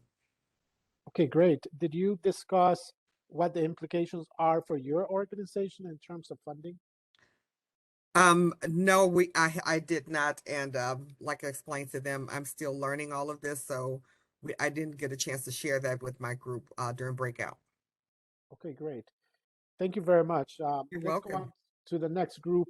If you could tell us how your discussion went and how you answered the questions. Yeah, this is Matt with Hacia. They're gonna count as secondary goal, right? Just because they're not going to a DOL apprenticeship. I mean, what you made me think of is probably when we screened them, we needed to have a clear idea of what they were thinking about. And if they were thinking about the military, then, maybe the program wouldn't have been the best fit, but it would be a secondary placement. Okay, good. Did you guys discuss in your group, Matt, any other implications for the transition service coordinator? Would you do anything else with Tony now that you know that Tony wants to go to the United States Air Force? No, it was helpful to hear colleagues speak, to kind of refer them to the appropriate recruiter, or, support that desire. Okay, great. Thank you for sharing, Matt. Can the representative from another group please tell us, you have 2 minutes to tell us about your discussion and what you discussed about the implications about Tony changing her decision about their goals.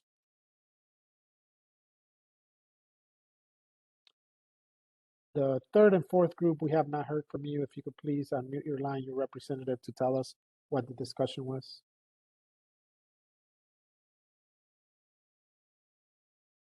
Norman, it looks like Robin is trying to share in the chat. Robin, are you unable to unmute your line? Yes, I just did. Okay. So what we did discuss is that his primary goal was to go into building, I can't remember what it was. But anyway, since he didn't do that and wanted to choose another option, which that would have been his secondary transitional goal of going into the Air Force. So because that was not one of the DOL certified programs or apprenticeships, yes, he could pursue that if that's what he wanted to do. And I think the question was, how would it affect us? I mean, yes, we have kind of, I put in quotes, air quotes, lost out on that funding, but we did invest in him, in other ways, so we could provide any other wraparound services for him. I think someone mentioned even having maybe coordinate talking to someone to get accepted into the military service or something like that. Any other wraparound services. Good. Thanks for the information. I think this is obviously very important, and we'll be brief in a minute once the fourth group has had an opportunity to present. So if the fourth group's representative can please discuss what your discussion was about Tony's case. Yeah, good afternoon. This is Darrell Washington from Community Assistance Programs. Pretty much covers kind of the same topics as everyone else, and came to the conclusion that just wanted to present the options at the end. And if they did choose the Air Force, it's really kind of reiterating that the DOL program is a priority, and kind of really go over, what are some of the pros and cons that they've kind of evaluated themselves to come up with that scenario. So, at the end of the day, it is what they want to do. But again, it's just kind of focusing on what they came in for, really putting, those characteristics of what they did, and then what they want to do on the table, and then see what they decide to choose. Great, thanks for sharing. One thing I wanted to emphasize that I think is very important, I mentioned it earlier and I want to mention it again. This is the reason why it's so important that you target, screen, interview, and accept individuals that are really interested in achieving that primary goal, right? Illinois Works, per state law, is focused on transitioning individuals to DOL registered apprenticeship programs. However, there are times when individuals do say that that's what they want to do and they change their minds, right? So different scenarios can play out. You know, they may go into a secondary goal. Let's assume they went and opened their own business, and that's a secondary goal. However, it may be that 6 months later, a year later, they come back and they do want to now transition to a DOL registered apprenticeship program. So you would at that point re-engage with them, provide services, and then get that primary transition, okay? The same thing happens here in terms of funding. Keep in mind that the goal is 70% of your enrollees transition to DOL registered apprenticeship programs. But if someone transitions to, let's say you already met that 70%, 70% of your students completed and transitioned to a DOL registered apprenticeship program. If someone goes into a secondary goal, they go to college, you will get funding for that secondary goal, and that will be above and beyond the 70% that you already transitioned to DOL registered apprenticeship program. The bottom line here, and the message that we want to send through this activity is you need to ensure that there are outcomes. Retain these individuals, make sure they successfully complete and that there are outcomes.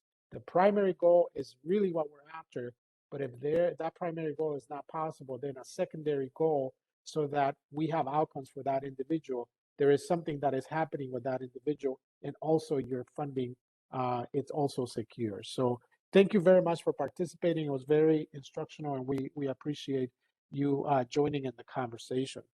Moving on, what might impede your success as a transition service coordinator?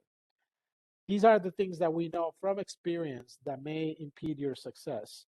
Not developing relationships. If you do not develop those relationships, or if you do not develop them early on, you do not leverage the career assessment information. What if you're developing relationships for laborers, but the majority of the people in your cohort want to be carpenters? You should be developing relationships with carpenter DOL registered apprenticeship programs. What if you don't develop relationships with contractors? You know, contractors, again, are a good feasible option for sponsoring individuals into apprenticeship programs. It's very, very important that you take advantage of that assessment that is being used, that the student completed, so that you can use that to know what type of relationships you should develop. The other thing about some of the mistakes that can prevent people from being successful at this, at transitioning, is treating partnerships as transactional interactions. Make sure that partners are treated and given the value that they deserve, because it's very, very important that if they're contributing to you, if they're employers, they're DOL registered apprenticeship programs, that you have and continue to develop that relationship. Now, I want to talk to you about some of the resources that we're making available to your programs. One of the resources that we're working on and will be coming in the next few months is we will have an apprenticeship resource guide. And in that apprenticeship resource guide, we're going to profile DOL registered apprenticeship programs, what they are, what they do, how much they pay, what trades they're in, and the requirements, and typically when they open for registration. So we're working on that. It will take a few months for us to complete it. So we hope that it will be done in the next few months and you'll have access to them. And this will help when you create transition plans, or when individuals specifically are interested in a particular trade. This is information that you can share with them, and also information that you could use during your instructional time. In the meantime, though, there are two important tools that we would like to share with you. One is the Northern Illinois Career Guide, and we are going to post, we're going to put the link in the chat. The Northern Illinois Career Guide provides information on apprenticeship programs located in or accepting applications from the residents in the following counties: Cook, DuPage, Kane, Kendall, Lake, and McHenry. In addition, it lists all the basic requirements for each of the programs. It also has contact information for each of those programs. So I would recommend that if you're located in the northern part of Illinois, that you please use that guide, find out the apprenticeship programs that are in your area, communicate with them, reach out to those individuals, develop those relationships. That guide is a very important guide, and it has a lot of very valuable information.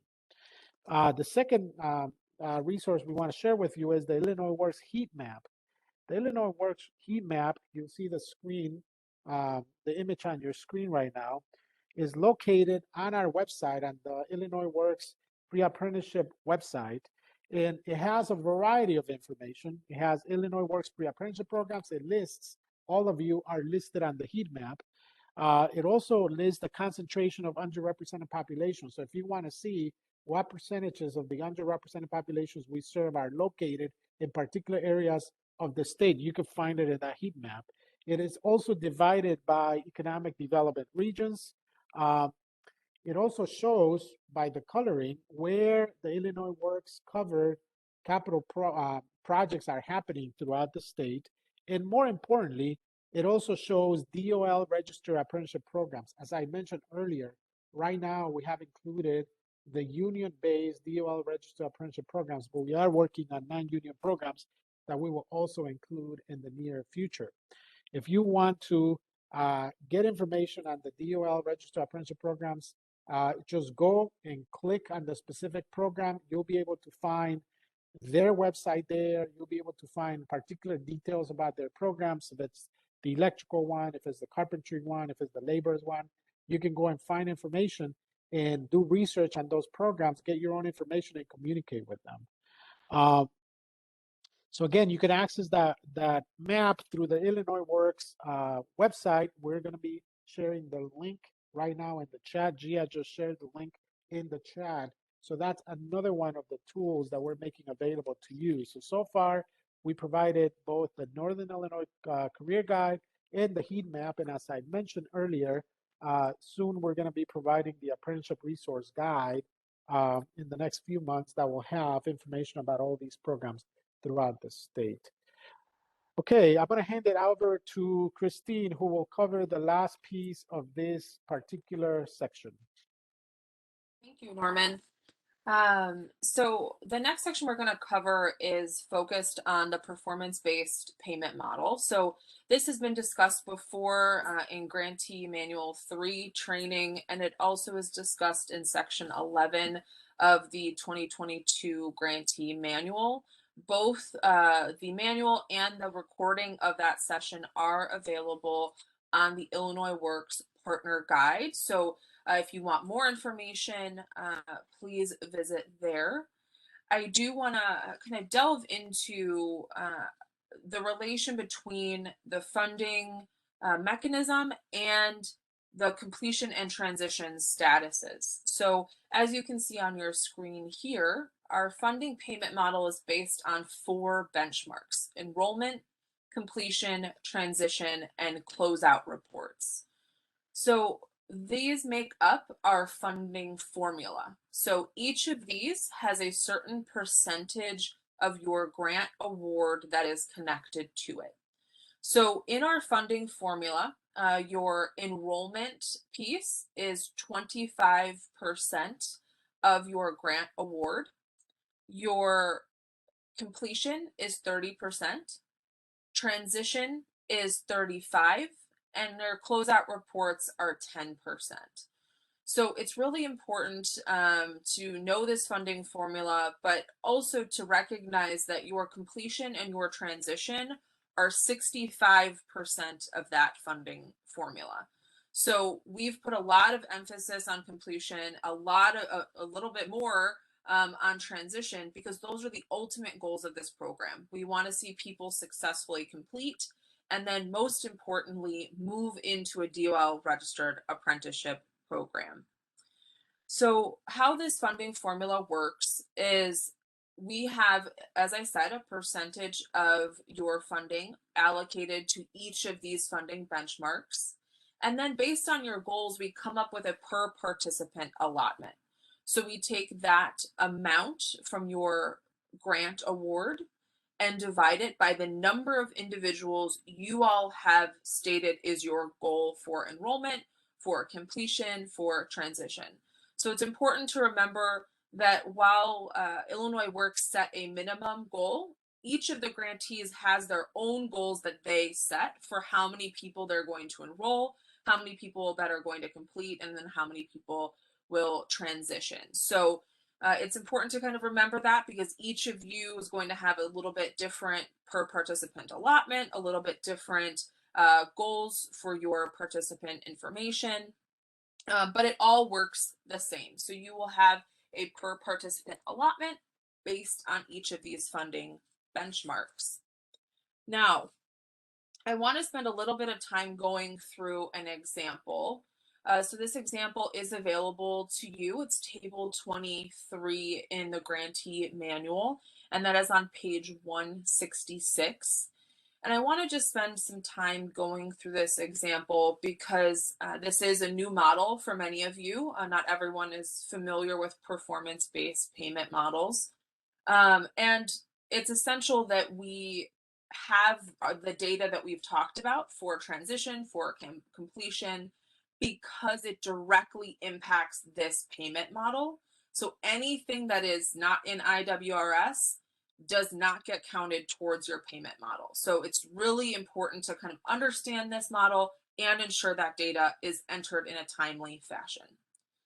So as you can see on the left-hand column, are our 4 benchmarks. So we have program enrollment, program completion, transition, and then closeout reports. The funding percentage is in the next column. And then for this example, this organization was awarded $500,000. So you can see in the 3rd column, we have broken out based on that $500,000 amount and that percentage, what amount is allocated to that metric. So program enrollment is 25%. Out of 500,000, it's 125,000. Then we go up and we find that this organization has said they want to enroll, their goal is to enroll 50 individuals. So we'll take that 125,000, divide it by that 50, and get the per participant allotment of $2,500. Now this organization went ahead and they hit their goal. They got 50 people enrolled and as a result received the full paid out amount. So that is the amount, they got the full amount that is available to them for reimbursement. Now we go down to program completion, following the same pattern through there. We get our per participant allotment. And now they've actually exceeded their completion goal. So their goal was 43. They were able to complete 44 individuals successfully. And as a result, you can see their actual funding payout is 1 per participant allotment more, right? Because they went up 1 extra participant. And so they ended up with $3,488.37 over that amount.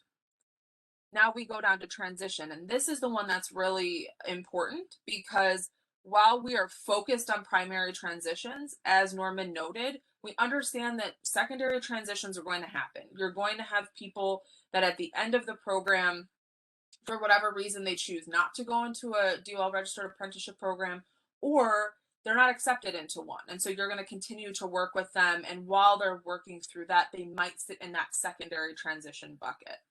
So this 35% here for this organization is 175,000. And then that per participant allotment for the primary transition is $5,000. Now for this organization, they came under their primary transition goal, right? Their goal was 35. They were able to transition 33. So that meant that they got a little bit less on their primary transition, but they were able to bring all of the other 11 that completed the program through to a secondary transition. So they were able to transition them to, employment directly and in the construction field. They went into another training program, whatever that may be.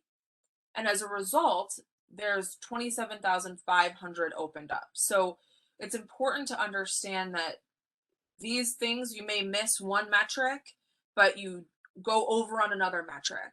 So it's not just absolutely set that, you can't make up that funding anywhere, but it's also important to note that you can go over your initial grant award and have that available to you as well. So that's something very unique about this this model that is not in other performance-based payment models, you can come under, but you can also go over. So if you over enroll, if you over complete, if you have more people transition than you thought were going to transition, you have the opportunity to unlock additional funds that can be reimbursed to you if you submit those allowable expenses to get access to those funds.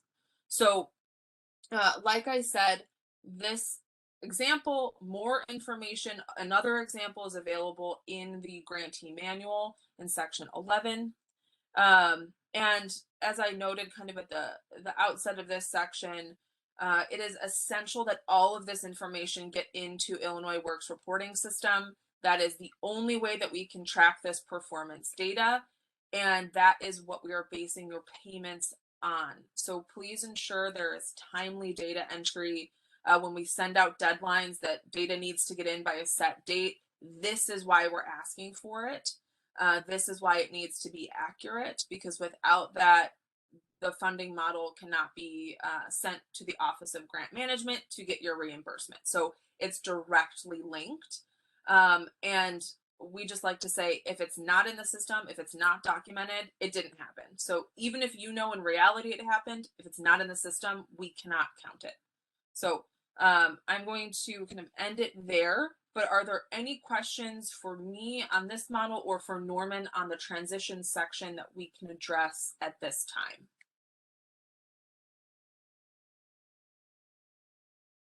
Okay, I'm not hearing any questions. I don't see any in the chat. Gia, do you see any in the chat?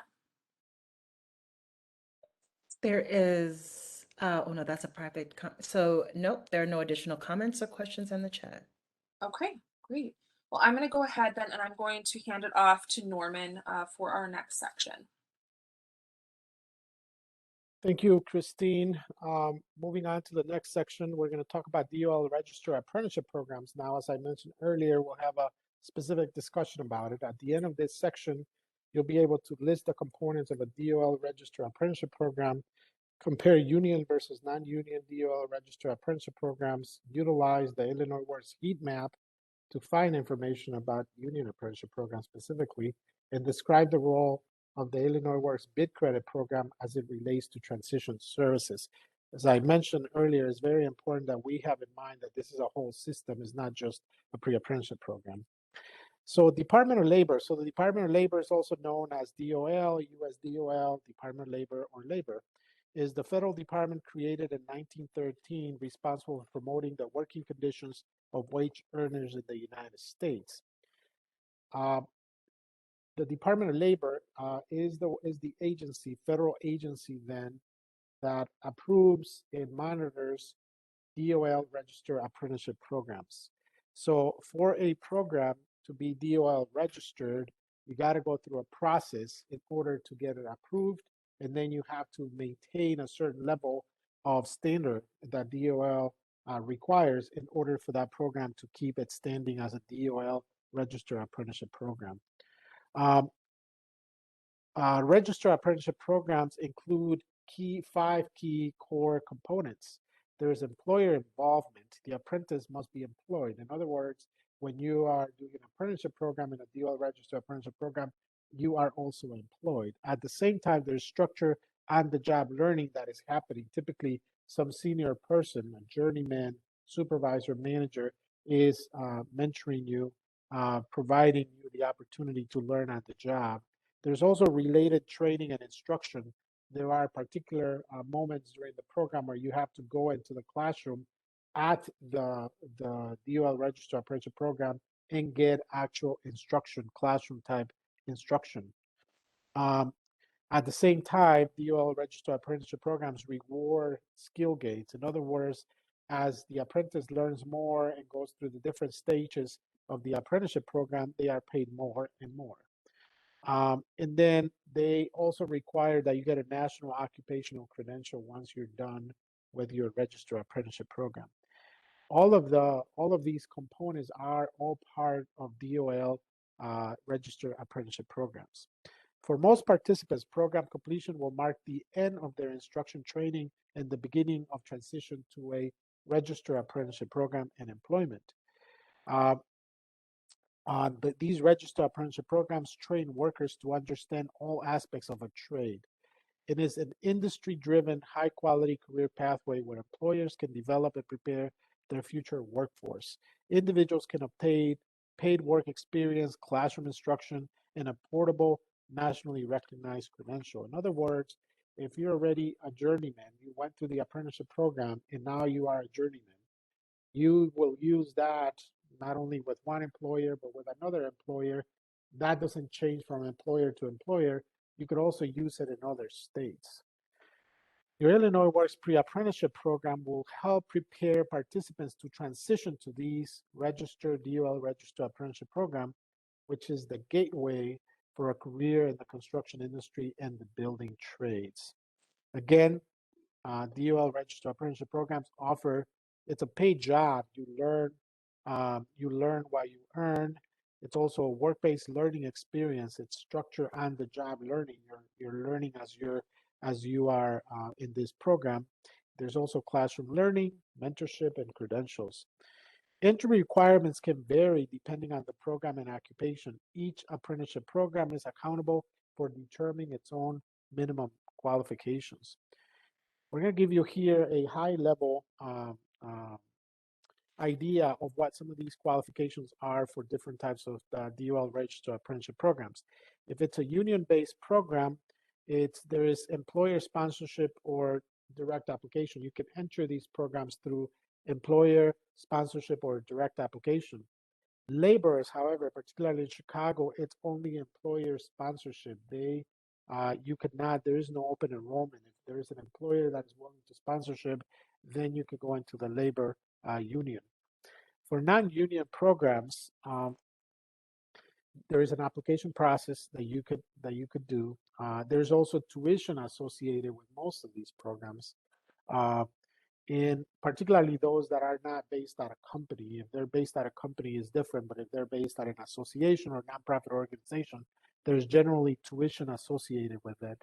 And in some instances, employers, once they place you at an employer, employers may help subsidize that tuition, but in a lot of instances, you are going to have to pay some money. The participant is going to have to pay some money out of pocket for those programs, non-union programs.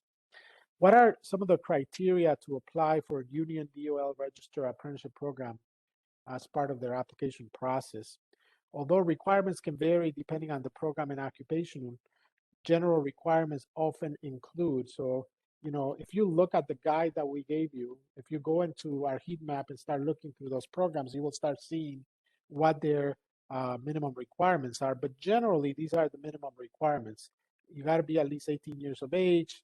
You have to present a birth certificate, must provide a photo ID, have an original Social Security card, have a high school diploma or GED certificate, have reliable transportation, be able to speak, write, and read English, pass a drug screening, pass a physical exam, be a legal resident of the United States, reside in the local union jurisdiction, take and pass a general aptitude test, take and pass an oral interview, and pay the non-refundable application fee.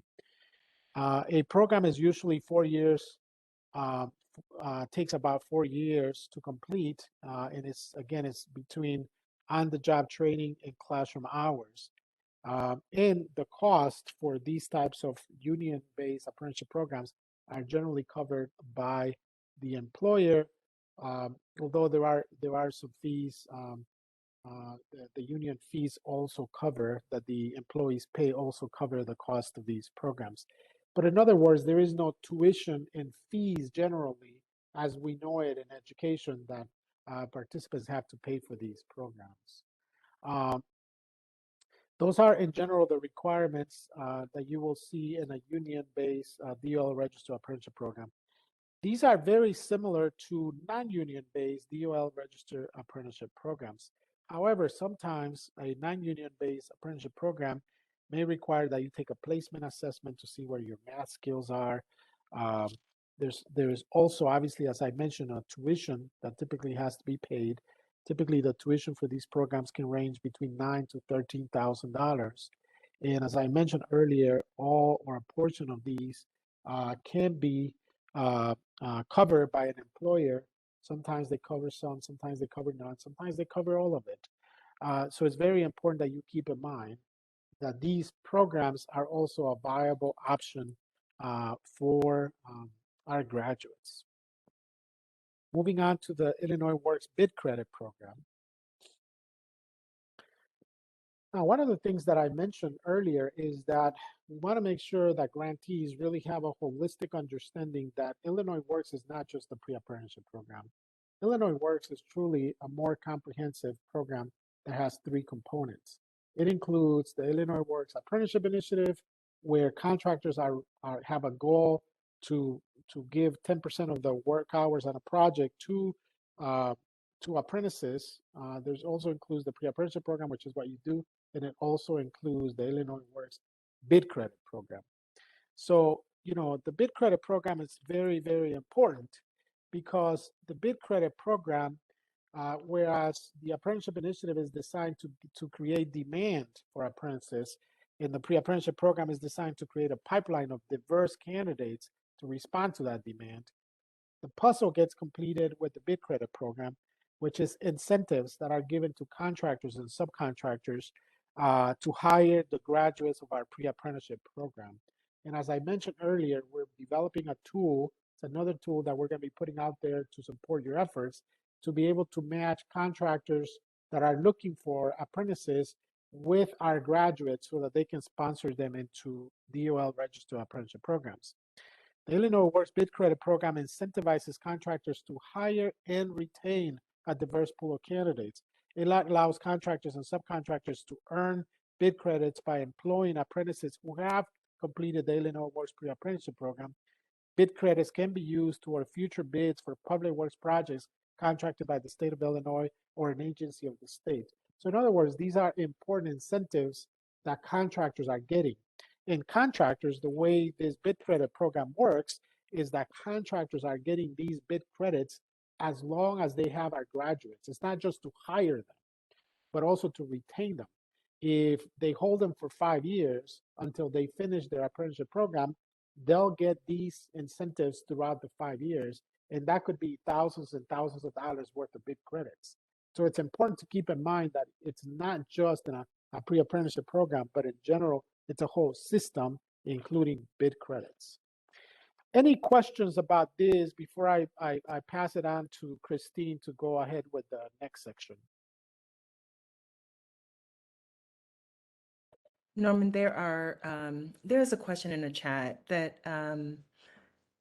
it's regarding reimbursement. So the question is, let me make sure I'm at the right place.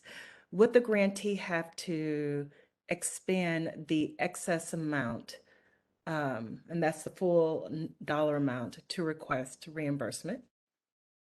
And then the second Yes. part of it, okay. Yes, if I can answer that one first. The only way you can get paid by the state of Illinois per GATA law is that you have to have expenses. We cannot pay you if you didn't spend. So if there are $50,000 available for you, if you only spend $45,000, we could only pay you $45,000. We cannot pay you for more than what you spent. So when you submit financial reports to us on a monthly basis, you're submitting your expenses, and that's how we will reimburse you. The second part, Gia? Okay, the second part is, and just to clarify, they don't have to spend the entire amount and then request reimbursement. Of course, every 30 days, it is possible, based on their eligibility, to receive a portion of the grant amount that's available to them based on the criteria Christine just reviewed. Yeah, no, I mean, we sent out a memo 2 or 3 weeks ago indicating how you need to report your expenses to us every month. You report those expenses to us, whatever those expenses are, and then every month when we do our compliance monthly review, we will release to the Office of Grant Management a certain dollar amount based on your outcomes that they can reimburse you. But you should be submitting those expenses on a monthly basis to us, because the worst thing that could happen is we release $50,000 worth of money for you to have. You didn't submit any expenses. As a result, our Office of Grant Management cannot pay you anything. If you do not submit expenses, they will not be able to pay you anything, even if we release $100,000, $200,000 for it to happen. Okay, and then this is the second part of the question. They have posed a scenario, and the scenario is, let's say their grant amount is $500,000, but based on their eligibility because of the additional enrollment, they qualify for $521,000. So for the additional $20,000, $21,000 that they've earned because of their additional enrollment, will that require verification of expenditure? Yes, all monies that are paid by the state of Illinois to any grantees are based on expenditures. So if based on your excellent performance, you qualify for 520 instead of $500,000, which was your original amount, but if you do not submit expenses for 520, we cannot pay you the 520.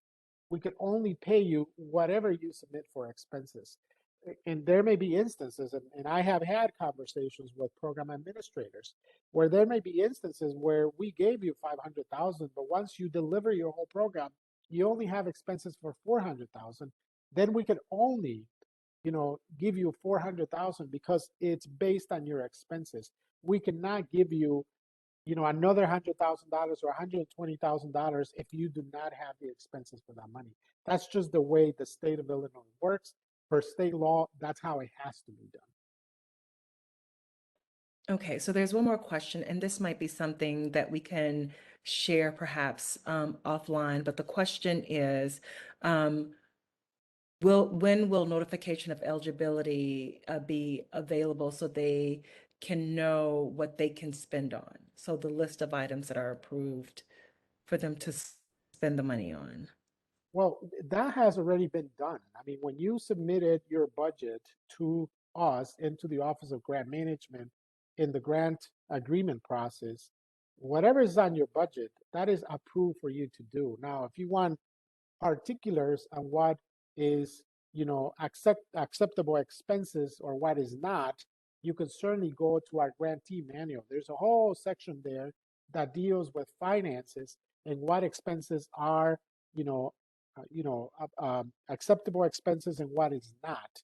What expenses, if you incur, will reimburse and what we will not. So go through that section, and if you still have any other questions, please reach out to us, reach out to Christine, who's the grant manager, reach out to me, and we'll be more than happy to set up a conversation, a meeting to answer those questions. Yeah, there's one more comment from Robin, and I think Robin is just paraphrasing for clarification. But the comment is paid to us or allotted to us, which I think Norman is saying if we don't submit expenses, then we cannot get any portion of the funding. That is correct. I mean, that's exactly the point. That is just the way all state agencies work. You cannot get, even if we released or allotted or you already earned based on your performance $100,000. If you do not submit expenses for those $100,000, the state of Illinois cannot pay you for those $100,000. You need to have incurred expenses. The only exception was if in the beginning of the process, before your agreement was signed, you requested an advance.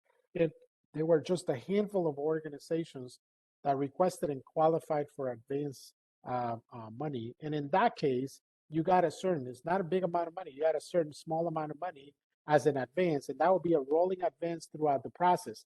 But come the end of your grant agreement, you still have to justify money for that advance. If you do not have expenses for that advance, you're gonna have to return that money to the state of Illinois. So I want to make sure that is very clear. Without expenses, there is no money coming to you. Okay, those are all of the questions and comments in the chat. Great. So I'm going to hand it off to Christine, who will finish this. I just want to emphasize that we're running a few minutes late, so we may finish this webinar a good 10, 15 minutes late for your information. Yes, thank you, Norman. So this next section is focusing on developing those partnerships. So Norman spent time on talking through that in the previous section, but this section is going to describe the role of partnerships, list those potential partners, describe the role and the difference between formal and informal partnerships, and then discuss about MOUs and how those formalize a partnership. So what's really important to note when you're considering partnerships is what your organization is capable of doing and what is a little bit outside of the reach of your organization. So here at Illinois Works, we do not expect that your organization can do every single service. We do expect that there's going to be partners that you rely on, and some of those partners might be what we refer to as formal partnerships. So those formal partnerships are your contractors, their vendors, their maybe other nonprofit providers that you have a written agreement with, or an MOU or memorandum of understanding with. So those are the partnerships that are a little bit more solidified. They have a set understanding of what you are going to be doing and what they are going to be doing. And so that is going to be in contrast with your informal partnerships. So here's a list of some partners that you might have relationships with. So your local workforce areas, local and regional apprenticeship navigators, building trades, union groups, employers, associations, other community-based organizations. So that can even include other grantees within the Illinois Works network. They might also be great partnerships for you. And so those might be formal relationships, as you can see here, or they might be those informal relationships. So those informal relationships do not require the MOU or the written agreement that I mentioned, but they might be a referral network, a referral relationship that you have. You might have a professional relationship with someone at another organization and know that, you know, I can always call this person to make a referral. So these are exceptionally strong, and oftentimes organizations will have a more robust informal partnership network than they will have a formal partnership network. And that's totally okay. So we're just looking for what are those partnerships that you have? How are you utilizing them to ensure that you're effectively delivering these services? So as Norman mentioned, we are running a little bit behind. So I just want to move us through this section onto the follow-up services. But if there are any questions about these partnerships or about our expectations, please go ahead, unmute now, or throw your questions in the chat, and I'm happy to answer them.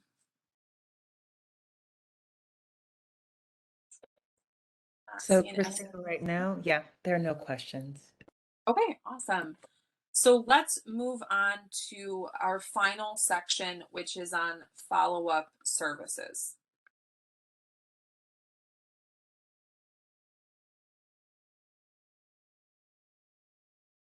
All right, so section 8.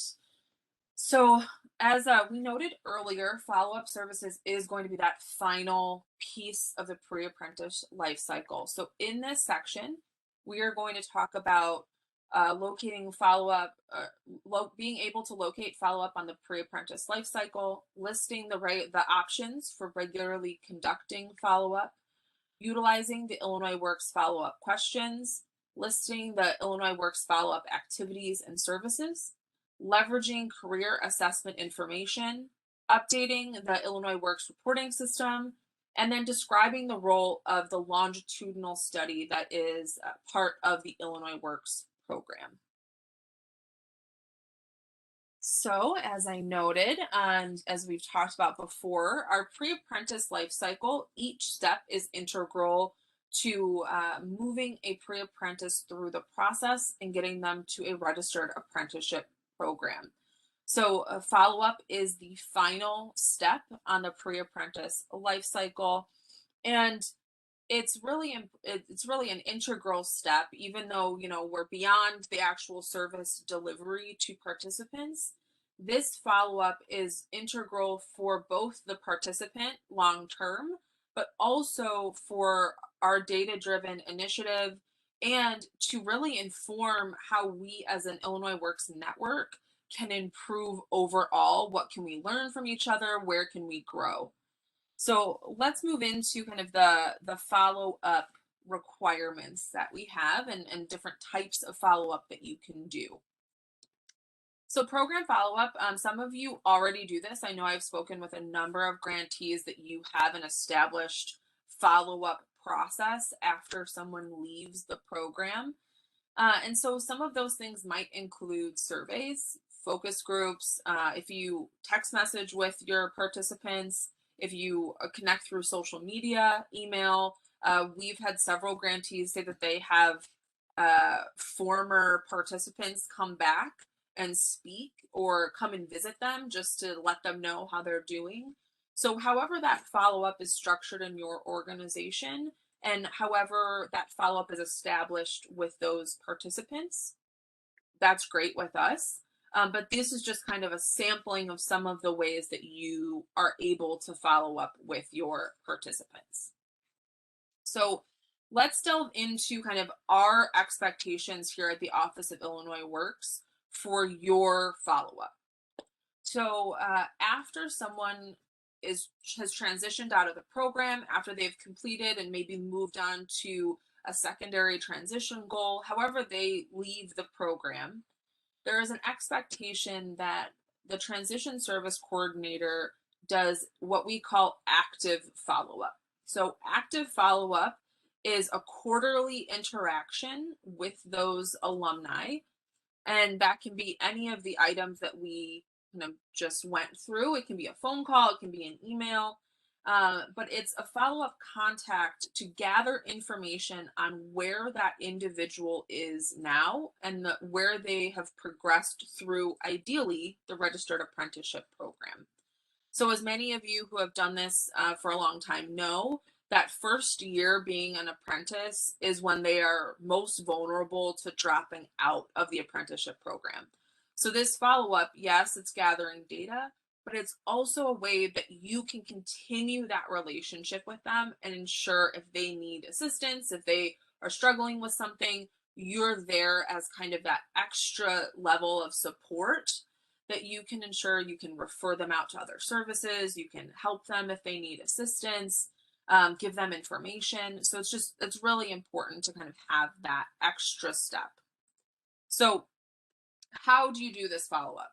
So on a quarterly basis, as I said, you will reach out to the participants, all of those who have left your program, and you will go through follow-up questions. So these questions are structured into a questionnaire tool that lives in Illinois Works Reporting System, IWRS. And it is initially guided, that first question is focused on, are they going into a registered apprenticeship program or are they not? So it is first structured, are they going into that primary goal or have they gone into a secondary goal? So if they have gone into a primary goal, your transition service coordinator has the ability to kind of work with them a little bit more, help them if they still are working towards an application, if they need assistance with mock interviews, if they need test prep assistance. Because that is our primary goal, that kind of transition service can be carried over to them if they are pursuing a registered apprenticeship program. Now, if they are not pursuing a registered apprenticeship program, if they're going into that secondary goal, of course, your program can still provide referrals. Of course, they can still let them know if, there are information that they need, but it's going to be less intensive for those individuals. Because our focus is shifting into registered apprenticeship programs, those who end up going into that secondary goal, the level of transition support is going to be drastically different for them. So let's talk a little bit about follow-up services. So as I said, there's kind of two main functions of these services. So the first is kind of gathering kind of a database, base of data, pool of data that we can pull on over the next 10 years to determine the effectiveness of this model and of pre-apprenticeship programs in general. So as I said, you all will be contributing to that with that first active year of data collection by following up with your participants on a quarterly basis for that first year. You're giving us kind of that first base level data where you're actually talking to the participants. You can gather their feedback, you can gather additional information. And then beyond that, we at the Office of Illinois Works will be doing data matching through different state systems to gather additional information on your participants over the next 10 years. So all of this is going to be collected by Northern Illinois University, and they will be producing reports and ultimately producing an kind of end of longitudinal study report that will outline the effectiveness of this program model, outline the effectiveness of pre-apprenticeship programs in general. And then these also, as I said, are essential to the participants themselves. So having this kind of follow-up really ensures that they're going to continue in their apprenticeship programs. It gives them that additional support. And we've seen that, you know, when we have these strong pre-apprenticeship programs, the rates of individuals who stay in their registered apprenticeship programs to journey person status is significantly higher. So that is kind of the impact the overall your program has, but especially that kind of extra year of follow-up gives them that additional support. All right, so active follow-up services. So as I mentioned, you are able to continue some of those active follow-up services. They might be kind of overlapping with some of your transition services for those who are going to registered apprenticeship programs. But some of them might include a referral to other community resources. It could be an internal referral if your organization offers other resources or other programs that that person might benefit from. It might be doing apprenticeship and work-related peer support groups. So as we've mentioned, you know, a lot of programs will do mentorship, a lot of programs will do alumni networking. So maybe it's bringing these people back to talk with your current cohort and really continue to connect them in that way. Also assistance with apprenticeship and work-related problems. So especially for, you know, some of our younger participants, this may be their first foray into a career. And so they're going to be addressing these work-related issues and these apprenticeship-related issues in different ways than someone who maybe has been, you know, in the work setting for several years. So that's also a service you can provide. If they're dealing with something, it's giving them advice, it's giving them assistance on where to go for resources, how to address these work issues. So all viable options for follow-up services, and this is just a listing of a couple of them. So how will we be tracking follow-up? So in IWRS, currently in development is a follow-up dashboard. So this dashboard, in addition to providing information about that first year of active tracking, will also provide kind of that long-term tracking. So some of the information that is going to be tracked are items like the total number of alumni that are in the construction industry in general, the number that are not in the construction industry, how many have applied to a registered apprenticeship program or in progress in a registered apprenticeship program. Maybe they're on a waiting list. It will track the number that are on a waiting list for registered apprenticeship program or why they dropped off of a waiting list. So how many of your people were on a waiting list and have kind of left. And then we also will be tracking employment information if those individuals are employed with a contractor that's sponsoring them in a registered apprenticeship program. Who are they employed with? Are they receiving fringe benefits or not? So all of this data, like I said, ends up going into our long-term tracking.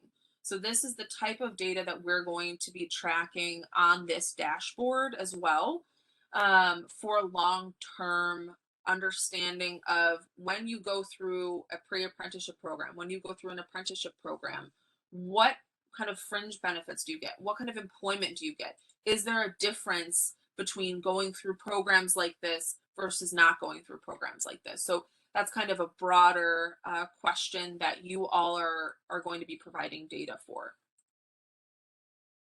And then obviously long term, because we're going so for so many years, we will also get to see how many of your participants actually move into that journeyed person status. So as you all know, it generally takes 4 to 5 years depending on the program.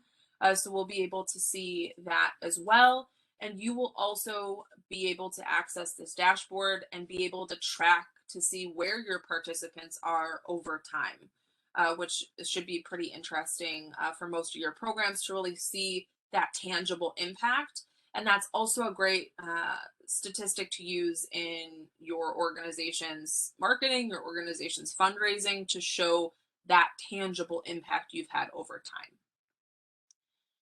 And so all of that is tracked in the active follow-up assessment. As I noted before, that is a set questionnaire in Illinois Works reporting system that you will go through on a quarterly basis. And then all of that information from that active follow-up and then the following 9 years will go into this longitudinal study.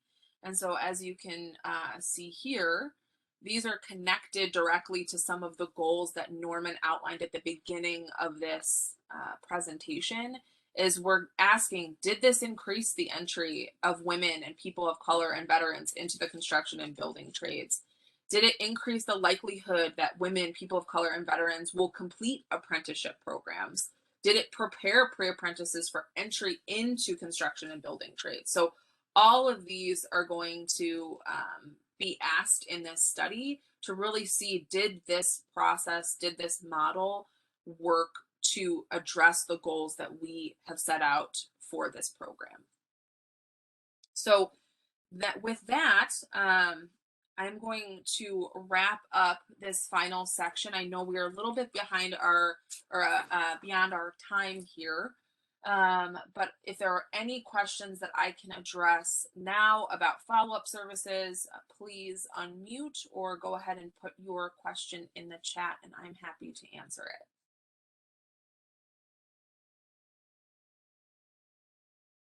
Not seeing any in the chat and I don't hear anyone unmuting. All right, great. So we will move on then to our kind of final stage here. This is kind of some housekeeping items. Our next professional development session will take place on May 12th. And so that will focus on creating a program improvement plan based on the data that you collect from this program. We will be joined by our partners from Northern Illinois University who will be talking about the impact of data and how to use data effectively to improve programming. So please join us for that. You can go to the Illinois Works Partner Guide and click register now to register for that session. That will be a great session for your data entry coordinators, your data entry coordinator supervisors, program administrators, whoever is responsible for ensuring that your data is in and it is accurate. That is a great session for those individuals. So any comments, feedback, questions, you can always email us. And now I'm going to hand it to Gia to do our kind of feedback session here to end out the course.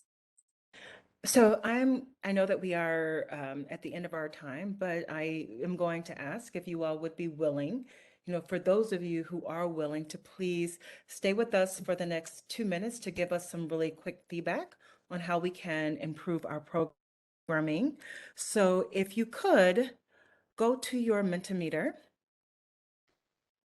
and we just have a couple of questions that we want you to answer for us.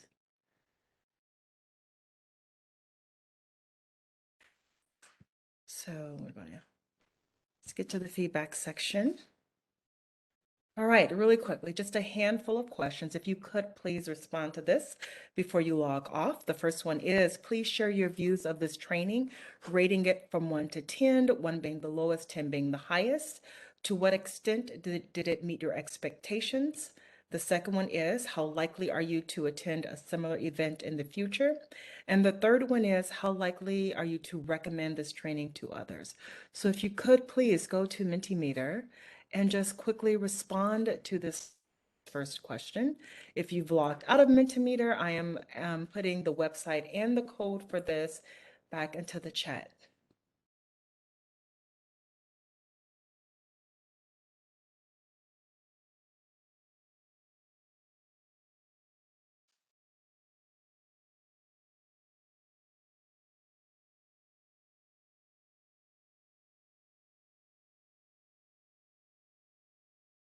Okay, thank you so much for your feedback. We're going to go to the second question.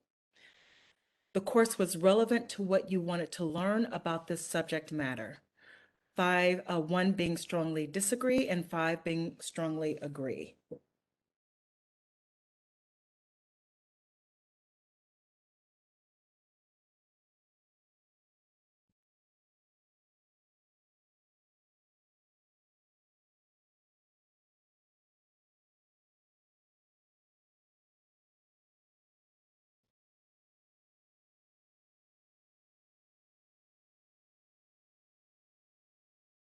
Again, the website for Mentee Meter and the code is in the chat for you to participate.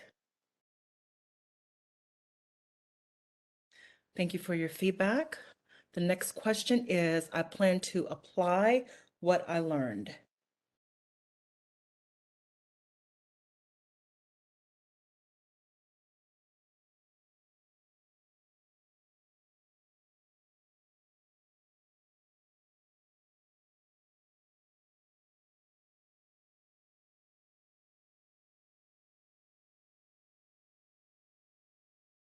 The next question, what improvements might you recommend?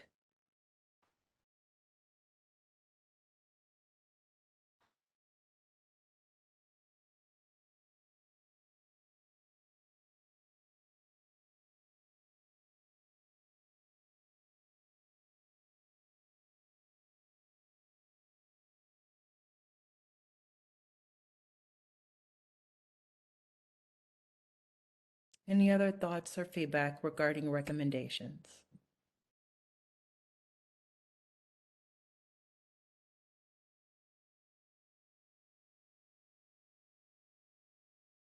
Okay, we've got some comments here, some no.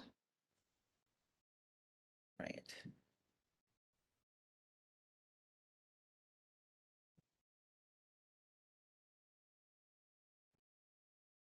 Okay, great. Thank you so much for your comments. See, there's one more here. Okay, got it. Okay, what did you find effective? So if we make changes moving forward, what is it that we should keep?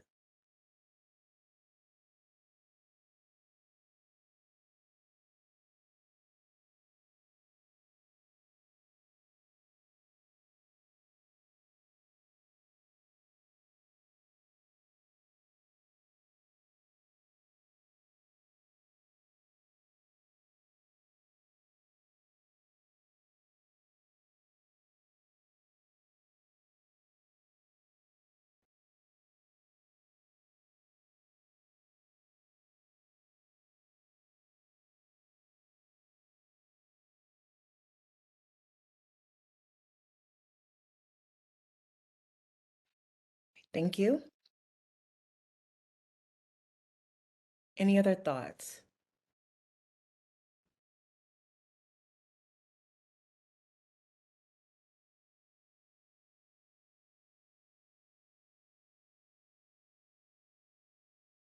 Okay, great.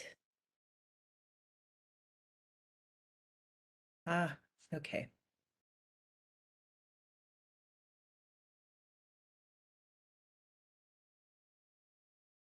Okay, this is helpful. Thank you. Any other thoughts? Thank you for that.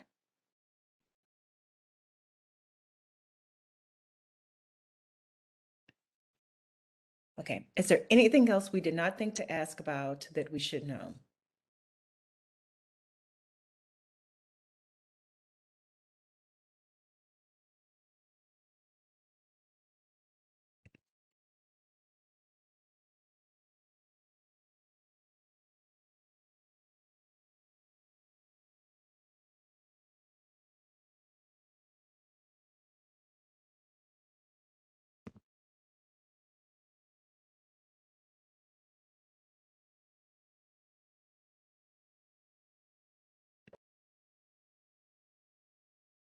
Anything else we didn't think to ask about you think we should know? Great, thank you for that. Okay. All right, thank you all so very much for your time and attention today and for hanging out with us for a few additional minutes to get through the rest of the content.